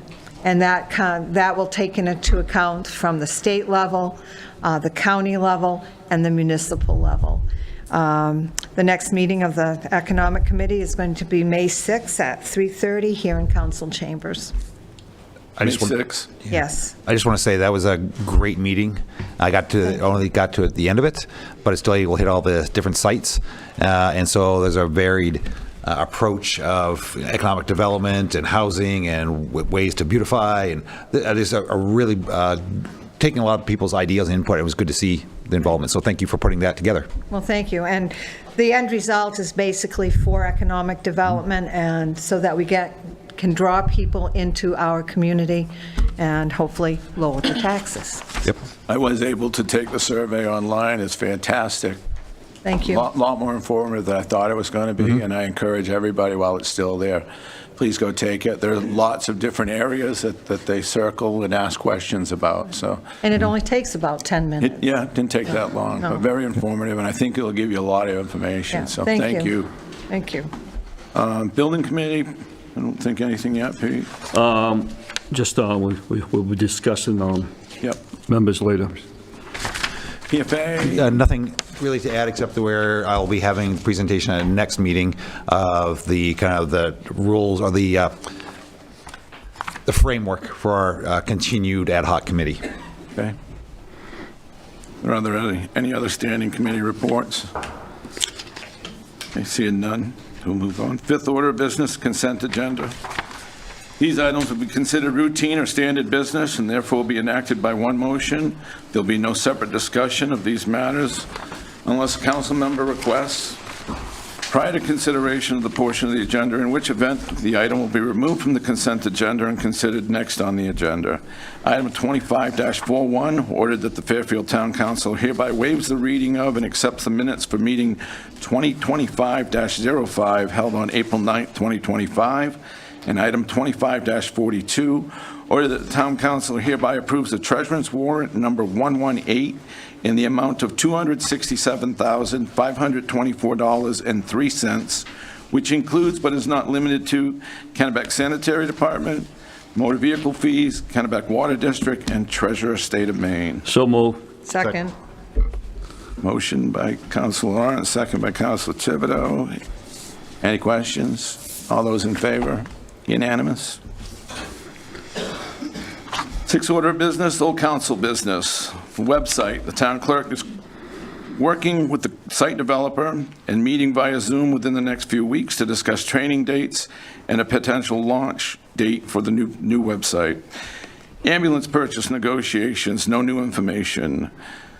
Fairfield Benton Fire Agreement, no new information. Community Center Grant, again, no new information. Stabilization of the Fire Department and Police Department, new information.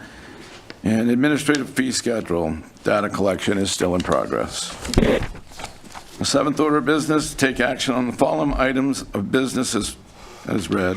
Item 25-43, order that the Fairfield Town Council hereby confirms the town manager's appointment of Cameron Dubé as patrol officer for the Fairfield Police Department. So moved. Second. A motion by Councilor Thibodeau, seconded by Councilor Townsend. Chief is here. Yes, for the first time in probably, 3 years, we have full staff. Oh, fantastic. You're not supposed to say that. I know. There's a long way to go. We have one. We'll that's have a in the- vacancy tomorrow, folks, just so you know. We have one that's in the academy, and he'll be graduating in about 8 weeks. Officer Dubé will start the academy, we are hoping, in August, and be done sometime just before Christmas. And he will be on the streets probably within the next 5 or 6 weeks. I asked him, he's actually on the streets now, but he will be on his own in the next 5 or 6 weeks. I asked him to come in tonight, but he came in at 5:30 this morning, so I told him it's probably going to be a late evening, you can go home, and I will try to get him in for the next meeting that you have real quick so that you can meet him. Fantastic, and congratulations. Thank you. Any further questions for Chief? Nope. Thank you. Thank you. We have a motion and a second. Any further questions? All those in favor? It's unanimous. Item 25-44, order that the Fairfield Town Council hereby approves and signs the 2025 annual town budget meeting warrant. So moved. Second. Motion by Councilor Lawrence, second by Councilor Townsend. Any questions? Any discussion? Lots of good questions tonight. Looking forward to the meeting. All those in favor? Unanimous. Item 25-45.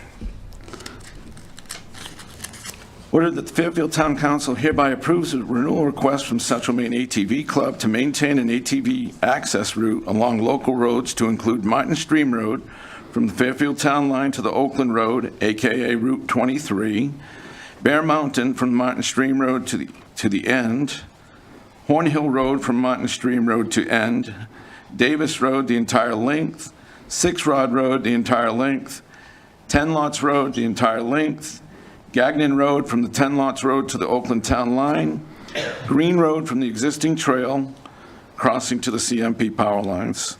Speed set at 25 miles per hour.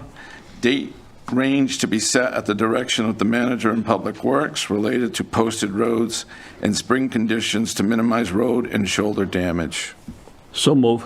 Second. A motion by Councilor Lawrence, second by Councilor Thibodeau. Any questions? Just a quick one, Kevin. The new railroad trail, are you working on that at all? That's open. That's open? We do maintain our Fairfield section from Horn Hill up until the Norge Walk Park and Ride. We maintain that portion of the trail with grant money from the state. Okay, thank you. Any other council questions? Pretty Mr. much- Nichols had a question. It's pretty much the renewal, and everything's the same from what we had. Yeah. It's the same. Same as last year. I pretty much really wanted to just say thank you to the ATV clubs that are involved in that, and for the council to permission and give permission for the use of the roads and the right-of-way. I'm not sure. I do have a couple of roads that I'd like to add, and I don't know how I would go about that. Is that meet you or meet the... I think the request would come from the ATV club. Okay. Is that, Michelle, would that be correct? Yes, so it's the I can ATV club answer that, Yeah. So, and depending on where they are. so the answer to that question would be present it to us as the club, and then what we would do is present it to the town clerk. We would have to go out with a public, this is what Christina told me in the past, we have to go out with public notice, and I believe we have to have a public hearing on it for the town, for people to authorize that. Thank you. Am I correct? I'd have to double check that as well. That might be the process for the state, if it's a state road and not necessarily local roads, but I would have to double check as to how that works. Thank you. Okay, thank you. Michelle, did you have any more questions? No. Good. No. If you get that information, Michelle, could you pass I that on? absolutely can Because get it that for would you. make it a lot easier. We've been Yep. holding off on certain roads until we're ready to go forward that. But if it's something that we can do as a town, we would definitely. The state roads have to be approved through the Yes. state, that I know, but I'll get you that process. Thank you. Okay, any further discussion? We have a motion and a second. All those in favor? It's unanimous. Item 25-46, ordered that the Fairfield Town Council hereby approves and authorizes the town manager to file the annual report for Maine Affordable Housing Development District and Development Program, Mountain View Apartments. So moved. Second. I have a motion by Councilor Townsend, second by Councilor Thibodeau. Any discussion? Will you let me explain what this is? Yeah. So we do have to do this annually because of the fact that the housing development that is located at 50 Mountain Ave is located within a housing TIF district. We are required to report to the affordable housing folks just exactly what's going on in that district. And it includes everything from how many existing units, new units, if there's new units planned or planned and not marketed, or if they're not included. These are all 28 units, and all of the existing 28 new units are rented. So it's a pretty simple report, but we are required annually to report that to the state. Great, thank you. Any other discussion or questions? All those in favor? Unanimous? Item 25-47, ordered that the Fairfield Town Council hereby appoints members to the Building Committee. So move. Second. A motion by Councilor Lawrence, second by Councilor Thibodeau. And the 4 active applications are Maxwell Kenny, Zachary Kayer, Mark A. Williamson, and Robert Cezak. I think all bring different things to the table, and I think they all be a good start for our committee, so I'm in favor of all 4 of those members. Yeah. And that'll bring it to Peter, 5 it's your with committee, so Councilor you Lawrence. can have some say about that. I've worked with 4 before, so. Fantastic. I'll determine what the council wants to stay at 4 or go It'll up to be 5. 5 with you. What's that? It'll be 5 with you, right? Right. And if you get more, I think it's up to 7. We can go up to 7, so. I wouldn't be opposed to more applications to get to 7, but that 5 is what we needed to get started, so. Do we have a motion and a second? Any other discussion? All those in favor for those 4 appointments? Unanimous. Item 25-48, ordered that the Fairfield Town Council hereby approves and signs a resolution of the Town Council of Fairfield, Maine, in support of municipal government in the town of Fairfield. So moved. Second. A motion by Councilor Townsend, second by Councilor Thibodeau. Councilor Thibodeau, would you like to read? Yeah, so there's a lot Yes, I will. of discussion and confusion about it, so I'd love to hear your clarification. Okay. Resolution of the Town Council of Fairfield, Maine, in support of municipal government in the town of Fairfield.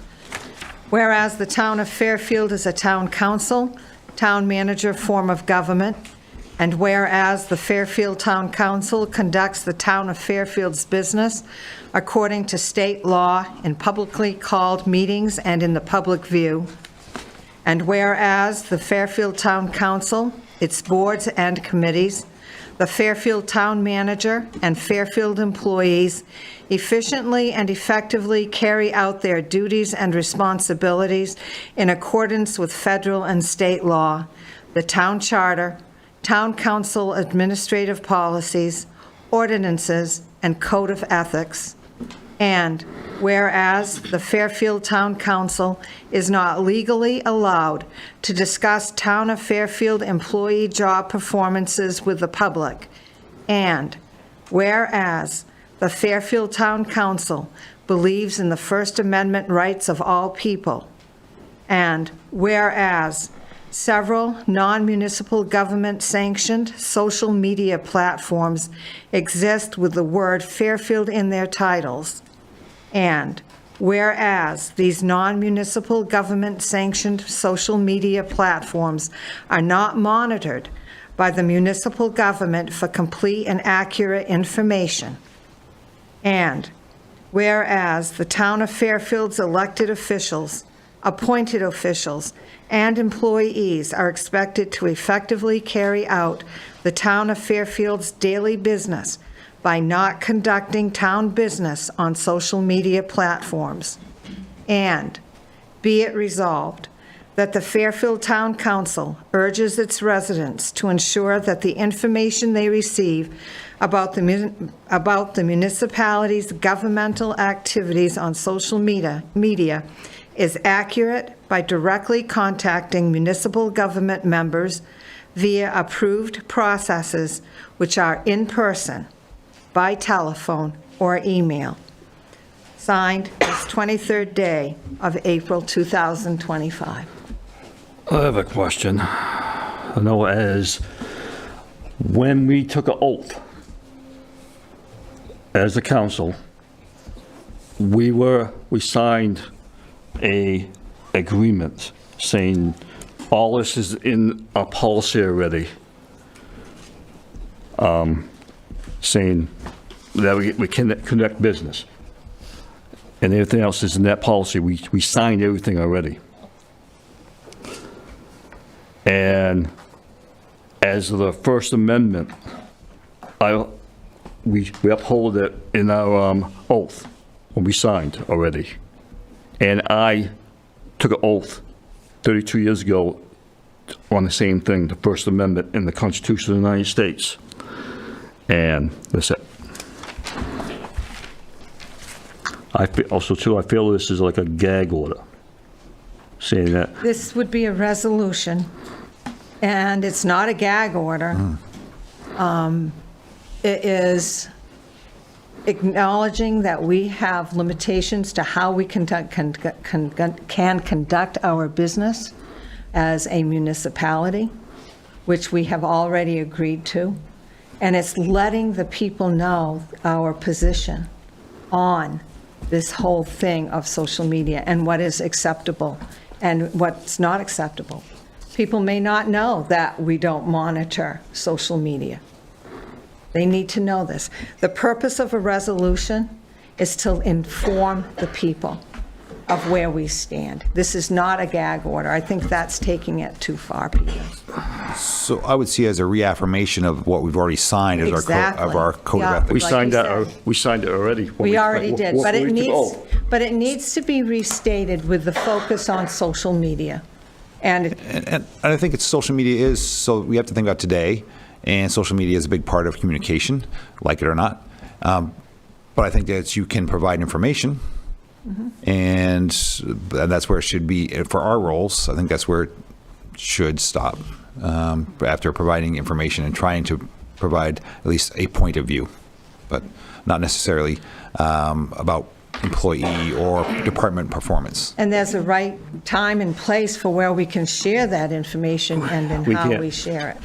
We can't control social media because all these three places have their own platforms, administrators, and goes by Facebook regulations already. We can't control them.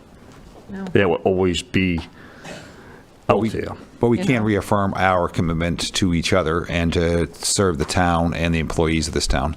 And to know that we also are part of social media, and if people need to question what's on there, go to our website. Don't believe everything you see on other ones. Call some of the other people to talk to as well.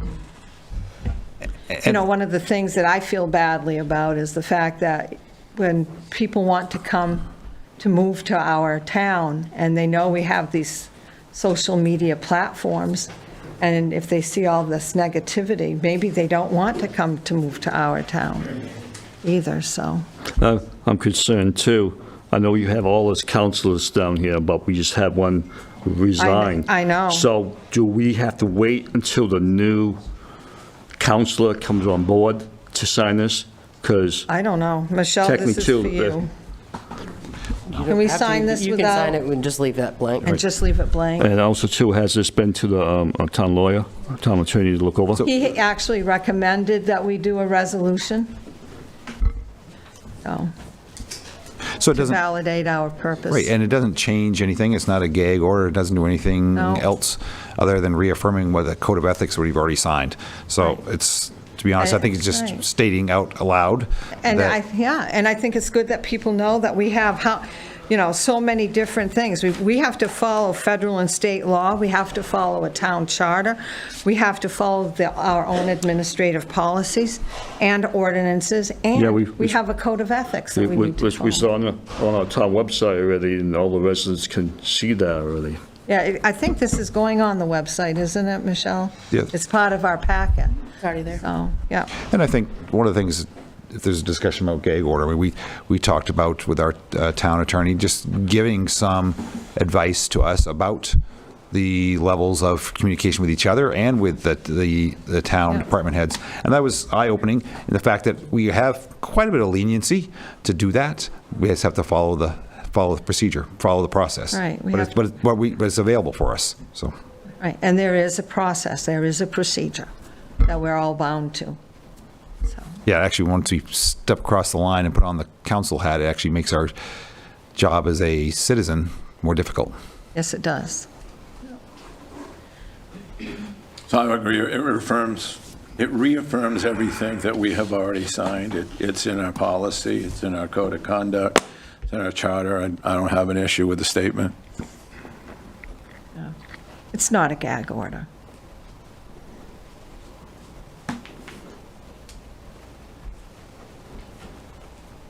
Any more discussion?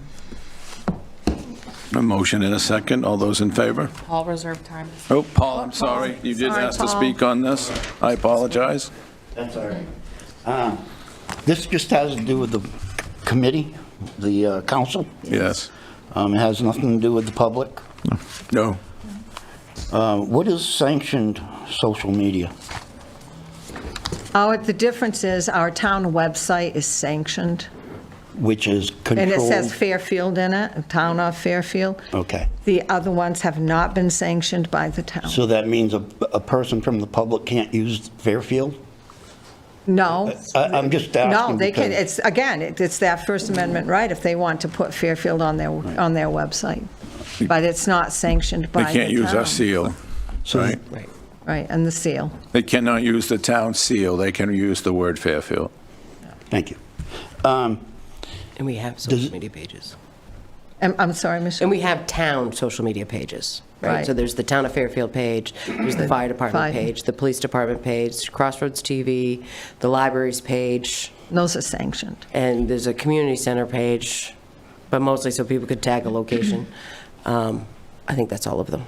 With that being said, when you go, if I were to go on that page, one of those pages, and I'm not allowed, or if it was directed to police chief, fire chief, highway superintendent, so on and so forth, they wouldn't be allowed to talk to me about maybe an issue that I'd have?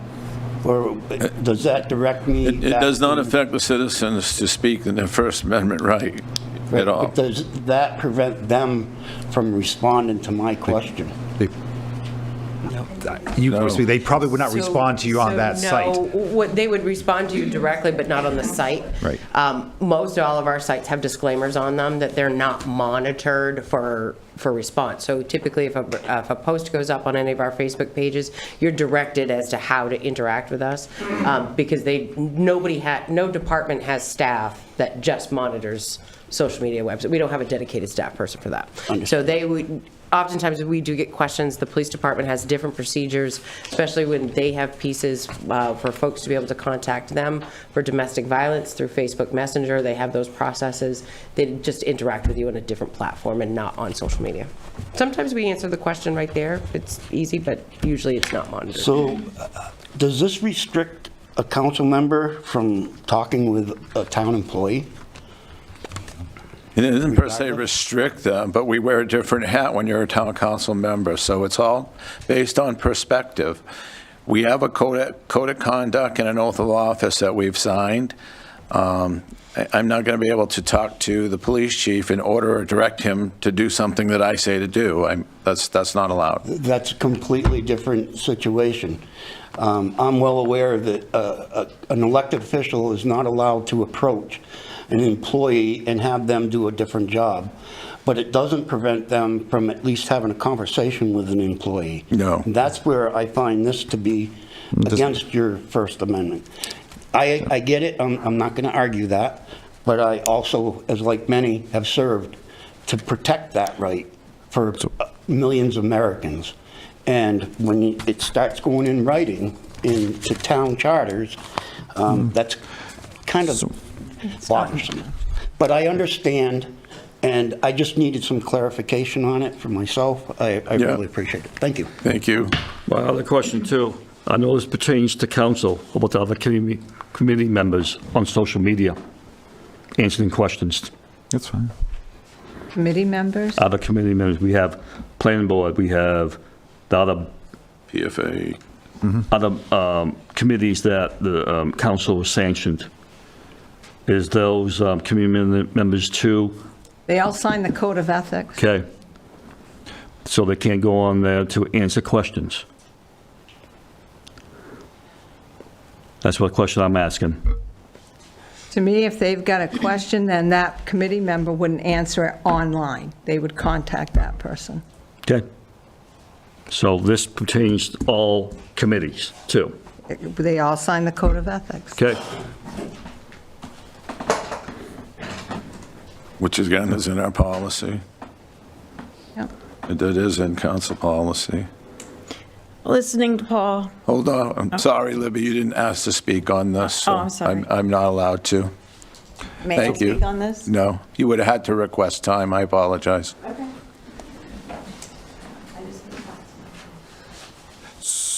Those are going up. Yeah. So I also think along that line, sometimes it's helpful to answer a simple informational question. I think that's, but not really conducting, I think it's a line where you know it, like conducting business. So when you talk about, when you start looking at discussing town of Fairfield employee job performances in public. So that's the thing. I mean, you start looking at those kind of questions. Those are things that are out, and those are out of bounds. So that's because there's a process for that. And we can talk about budget, we can talk about other things that are going on, PFAS, we can talk about those things. I think that's informational. But if it becomes personal and about job performance, then that goes through the normal process. And I think we all understand that. I think you can answer a simple question. I think there's no restriction on answering questions that people have, because that's the way we communicate. I think it's better because you're going to reach a wider swath of the public. And so it's good to have those questions answered. But to get into individual job performance and talk about, the public works, they don't do enough to plow the roads, they're only do this, cover this area, they were the last ones, whatever it is, I'm just going to pick public works because that'll be less polarizing.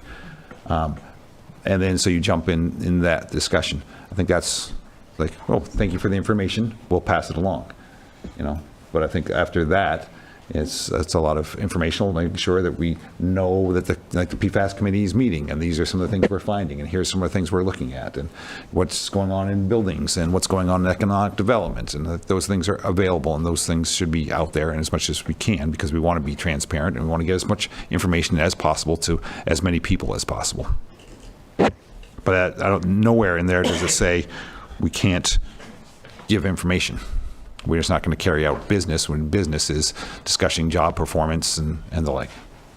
Because I've seen too other business happening on the other social media sites that pertains to council, to other committees and things like that. I was just wondering that pertains to that too, because all other information is going out that shouldn't be going out from other entities of the different committees or personnel. So, do you have an example? Yeah, I was wondering. I think it might need a little revision. to clarify more of the social media platform, because I think Dr. Townsend brings up a good point that sometimes that misinformation can be squashed with a factual statement.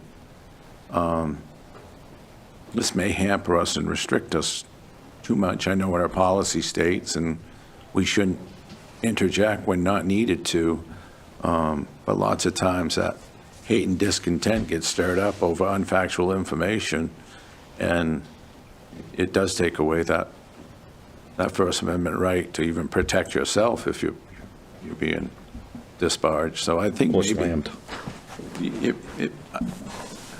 I think we're on the right path. It needs to be done, but I do think it needs to be rewarded before we sign it. Okay, I'm fine with that. I mean, it's very well written. Just, I think they bring up a good point. I mean, it's dangerous anytime you enter into a conversation on perception of what's said. Because I think about when Matt was talking about PFAS and, Yeah. because you were responding, you know? Right, so, but is that's, That's connecting business. Yeah. but I think So it's helpful for, we can't do that. We're actually connecting business So- on social media. So the fine line is the purpose of that statement on social media. With that, you take away with all our communications, saying that we can't communicate at all. No, because you still can communicate in person by telephone or email. It's just that you're not conducting business on social media. And it's like, if somebody has a complaint, it should not be aired and on social media and responded to on social media. It should be done in person, by email, or in writing, whatever the other one was, telephone. Michelle? I'm wondering if you might be confusing conducting town business with the broad reach of providing information, right? So conducting town business would be, say, there was a committee vote on an item that they had on their agenda, right? Or the committee would have their conversation through social media. That would be conducting town business, as opposed to explaining statement as to when the next PFAS committee meeting is, right? That's not necessarily conducting town business, that's just providing information. But maybe that's the part that you need to have clarified. It is a committee from the council that is connecting business. Right.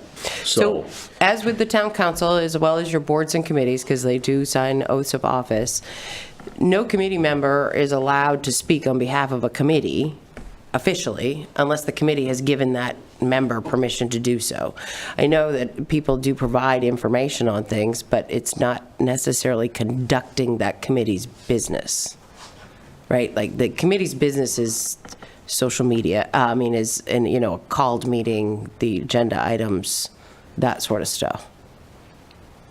But maybe that's the part is that the part that you're struggling with, that you need to clarify? I think that one section needs a little committee more member I saw today, this is going on social media by another committee member, says, your thoughts. That's Right. connecting business. Was that committee member someone that's actually going to vote on this document? No. Okay, so that's But just it was- spreading But information, it's within another committee right? of a sanctioned council committee. But that wouldn't be that board or committee's purview, right? I mean, we put the council Right. packet on the website, and while the website's down, we're actually going to put the council packet, Right. if we can get it I to fit, understand that. on Facebook. But this business was conducted on social media today. Concerning this, 65 I times. don't know, because we don't monitor it, as we said. So I'm just worried about that, because there's a fine line. So what would you like this to say?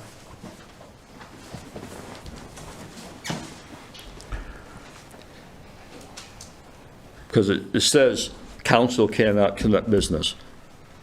I think no committee member is the same sanction. They signed the same thing we did.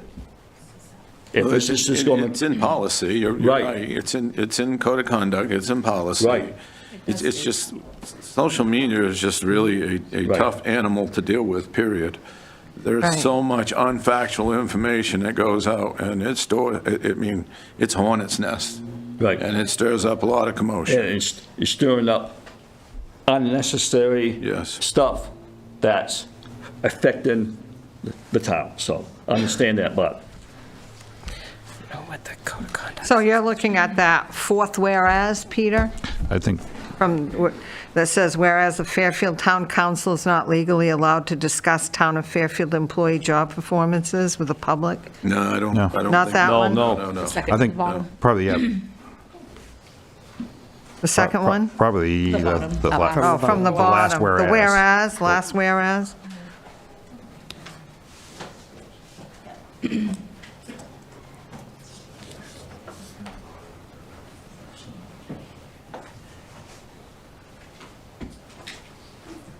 So that would mean that we need to clarify conducting town business.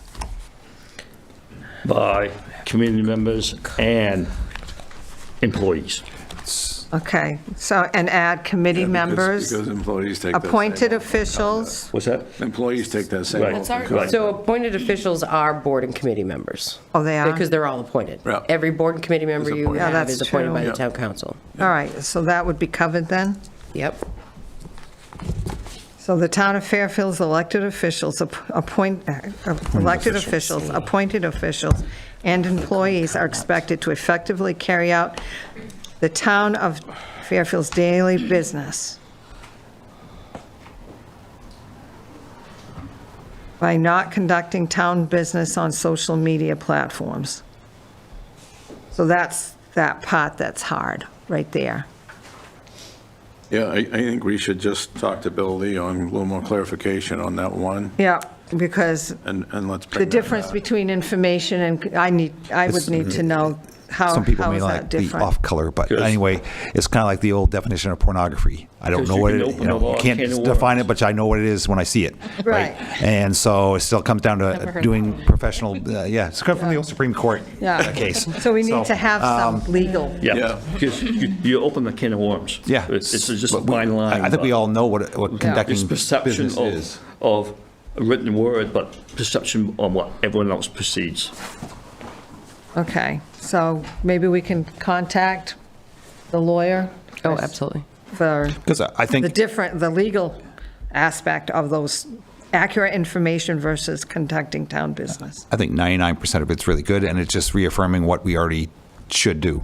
But I Right. think it's also, I mean, I'll throw myself under the bus. What the heck? I'm out there on social media occasionally. I try to stay off as much as I can, but I also try to provide information when it's helpful for the community, and trying to provide a different point of view and why things are being said or done. I think that's helpful. Whether you agree with me or disagree with me out there, it's just nice to have a point of view being stated, and then helps interact with the public. So I think that's important. Social media should be used to some degree, but I think we also need to look at making sure that it's used for good and not for tearing down Right. the town. And to go further, if you were to comment, I would take it as your personal comment, where somebody else may perceive that you got your town council hat on. Right. So that's why I think it needs a little more clarity on that section. Okay. Yeah. And that would actually go for the whole document, the difference between information and conducting town business. You remember too, there's some community members have their own Facebook page and admins. So you gotta be careful too, because some of us have our own Facebook pages, we're admins. Your admin's on that. Or admin, yeah, some of us have that, we own. Right, but you're not conducting town business Right. on that. So there's a difference, and you'd need to know the difference. Right. But some community members have their own admin by our committing business. You have to be careful on that too. Don't you think people would know that? You can't assume You can't anything. assume. Michelle, Assumption. You know what assumption gets you? So in your code of conduct, you already have, I will not represent the board at any meetings or in correspondence or through social media without expressed permission of the board. I will be mindful of any meeting, whether in person or on social media, that will constitute a quorum of the membership of the board. Those two statements are already in your code of conduct that every appointed board and committee member sign. So those are already there.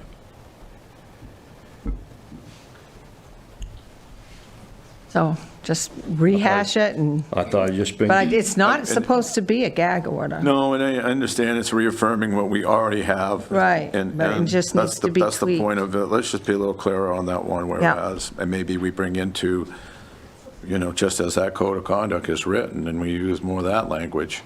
And again, it's just us reaffirming what we already have in place as a council, as committee members, as employees.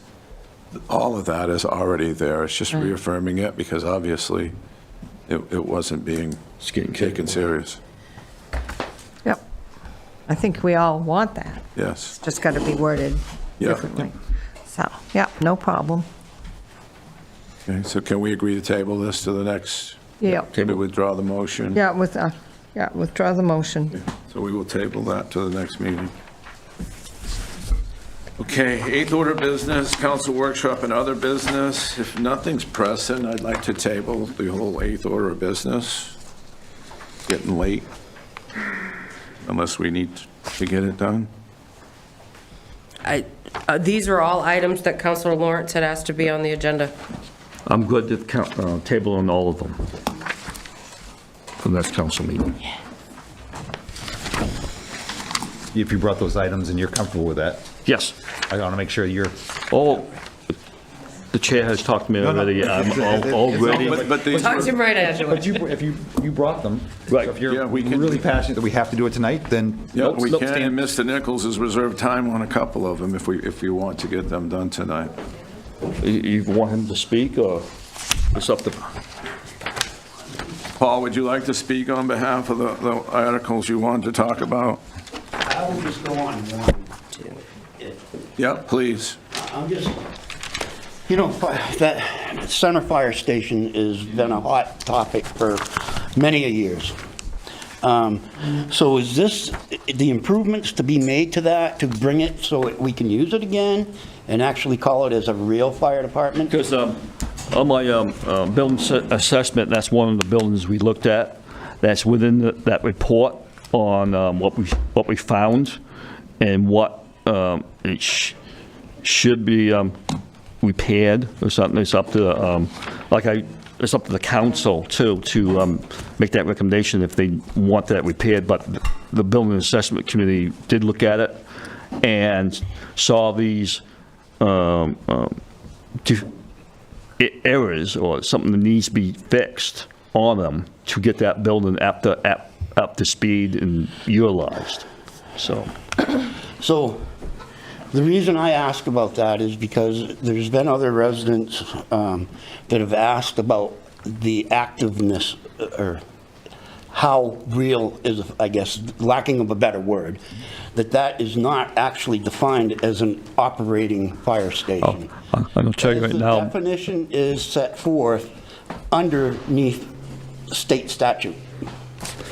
And so it's unfortunate, but there's a lot of people out there that are using that, and they're using it illegally. I'm going to tell you right now, Paul, is the building, it's not functional right now. It needs major repairs. All I'm saying is that is one of my things, is that, and it's not just my concern, there's a lot of people that have that concern. If it's a functional or is designated as a functional fire department, but yet it is not, there's a problem out there. And what's going to happen is that somebody's house is going to burn out there. Their insurance company is going to come, investigate it, and find out that that's not, and then they're not going to have their coverage. That's why I brought it up in the other council business to have a discussion on that. So, yeah. So that was my thing. If that's what it's to do, by all means. So what you're asking about is ISO rating, which is insurance score rating. I'd like to bring it back for the next meeting, because I think it's a great question and get more information. I was on economic development with Chief Bickford when he first got the rating, and it gets renewed by the state. I own an insurance agency, so I've got a little background on ISO rating, and I live out in the center, as do all these counselors. So I'd like to just, a great discussion item. I do know that Ron sent in a request, I just got it tonight, asking about ISO rating as well. So I'd like to get more information and bring that back, so. Also, too, it might give a chance to the residents to go on the town website to look at the building assessment, what we actually assess that building at, to see what the issues are, to read up on it and come back next council meeting and have another discussion. I don't believe it's being used any different than it has in, honestly, the last 25 years, 30 years. I wouldn't go that far back, maybe. Since the 70s? Since 71? I know, I mean, I used to work right across the road, and I remember the volunteers. It was quite different. I'd just like to get more factual information, and we can talk to Chief Leary and do some digging and bring that up again. I know Ron had mentioned something in an email that I'd like to dig further when we get into that discussion item, so. Thank you. So if we can table all the rest. these, Yep. I mean, and these were Council Lawrence's items that he wanted talked about. I'm fine with that. Everybody good with that? Yep. So we'll table all five of those items, Motion and a please. second on that. Motion to Table table. items 1 through, you going to do other council business as well? We got to You do going to table all of it? number 5. We got to do number 5. Ask them. So I'll make a motion to table items 1 through 4. Four. Eighth item of business. Second. Got a motion, a second. Any discussion? Did we have a motion? Yep. I heard the He second. motioned. Oh, you made the motion? Tim motioned, I second. Wow, Tim. I know. He's ready to go. All those in favor? Unanimous? Okay, thank you. Item 5, other council business. We'll start with Dr. Townsend. I just want to thank people for coming tonight and expressing their views, and I think that's part of a good community and being involved, so that's all I've got. Council Thibodeau? I'm good. I just want to thank everyone coming out tonight, talk a good discussion. Also, too, what Sabrina said, don't forget about the Grange supper this weekend on Saturday from 4:30 to 6. That's it. Okay, I just want to reiterate, lots of great questions tonight. Went a little bit lenient, but I think that's what public hearing and public comments about. Hopefully we answered everybody's questions, so thank you all again for coming tonight, and we hope to see you in the next meeting. Motion to adjourn? Motion to adjourn. The recess. Oh, You got to sign. sign. And we got to say when the Motion to next recess. meeting is. Thank you. You got to announce when the next meeting is. So the next regular town meeting of the Fairfield Town Council will be held on Wednesday, May 14th, 2025, to be held as a hybrid meeting in the council chambers and via Zoom at 6:30 PM. This time, council will recess to sign all documents and require the signature of the town council. I'll make a motion recess. Second. I don't think we need a second.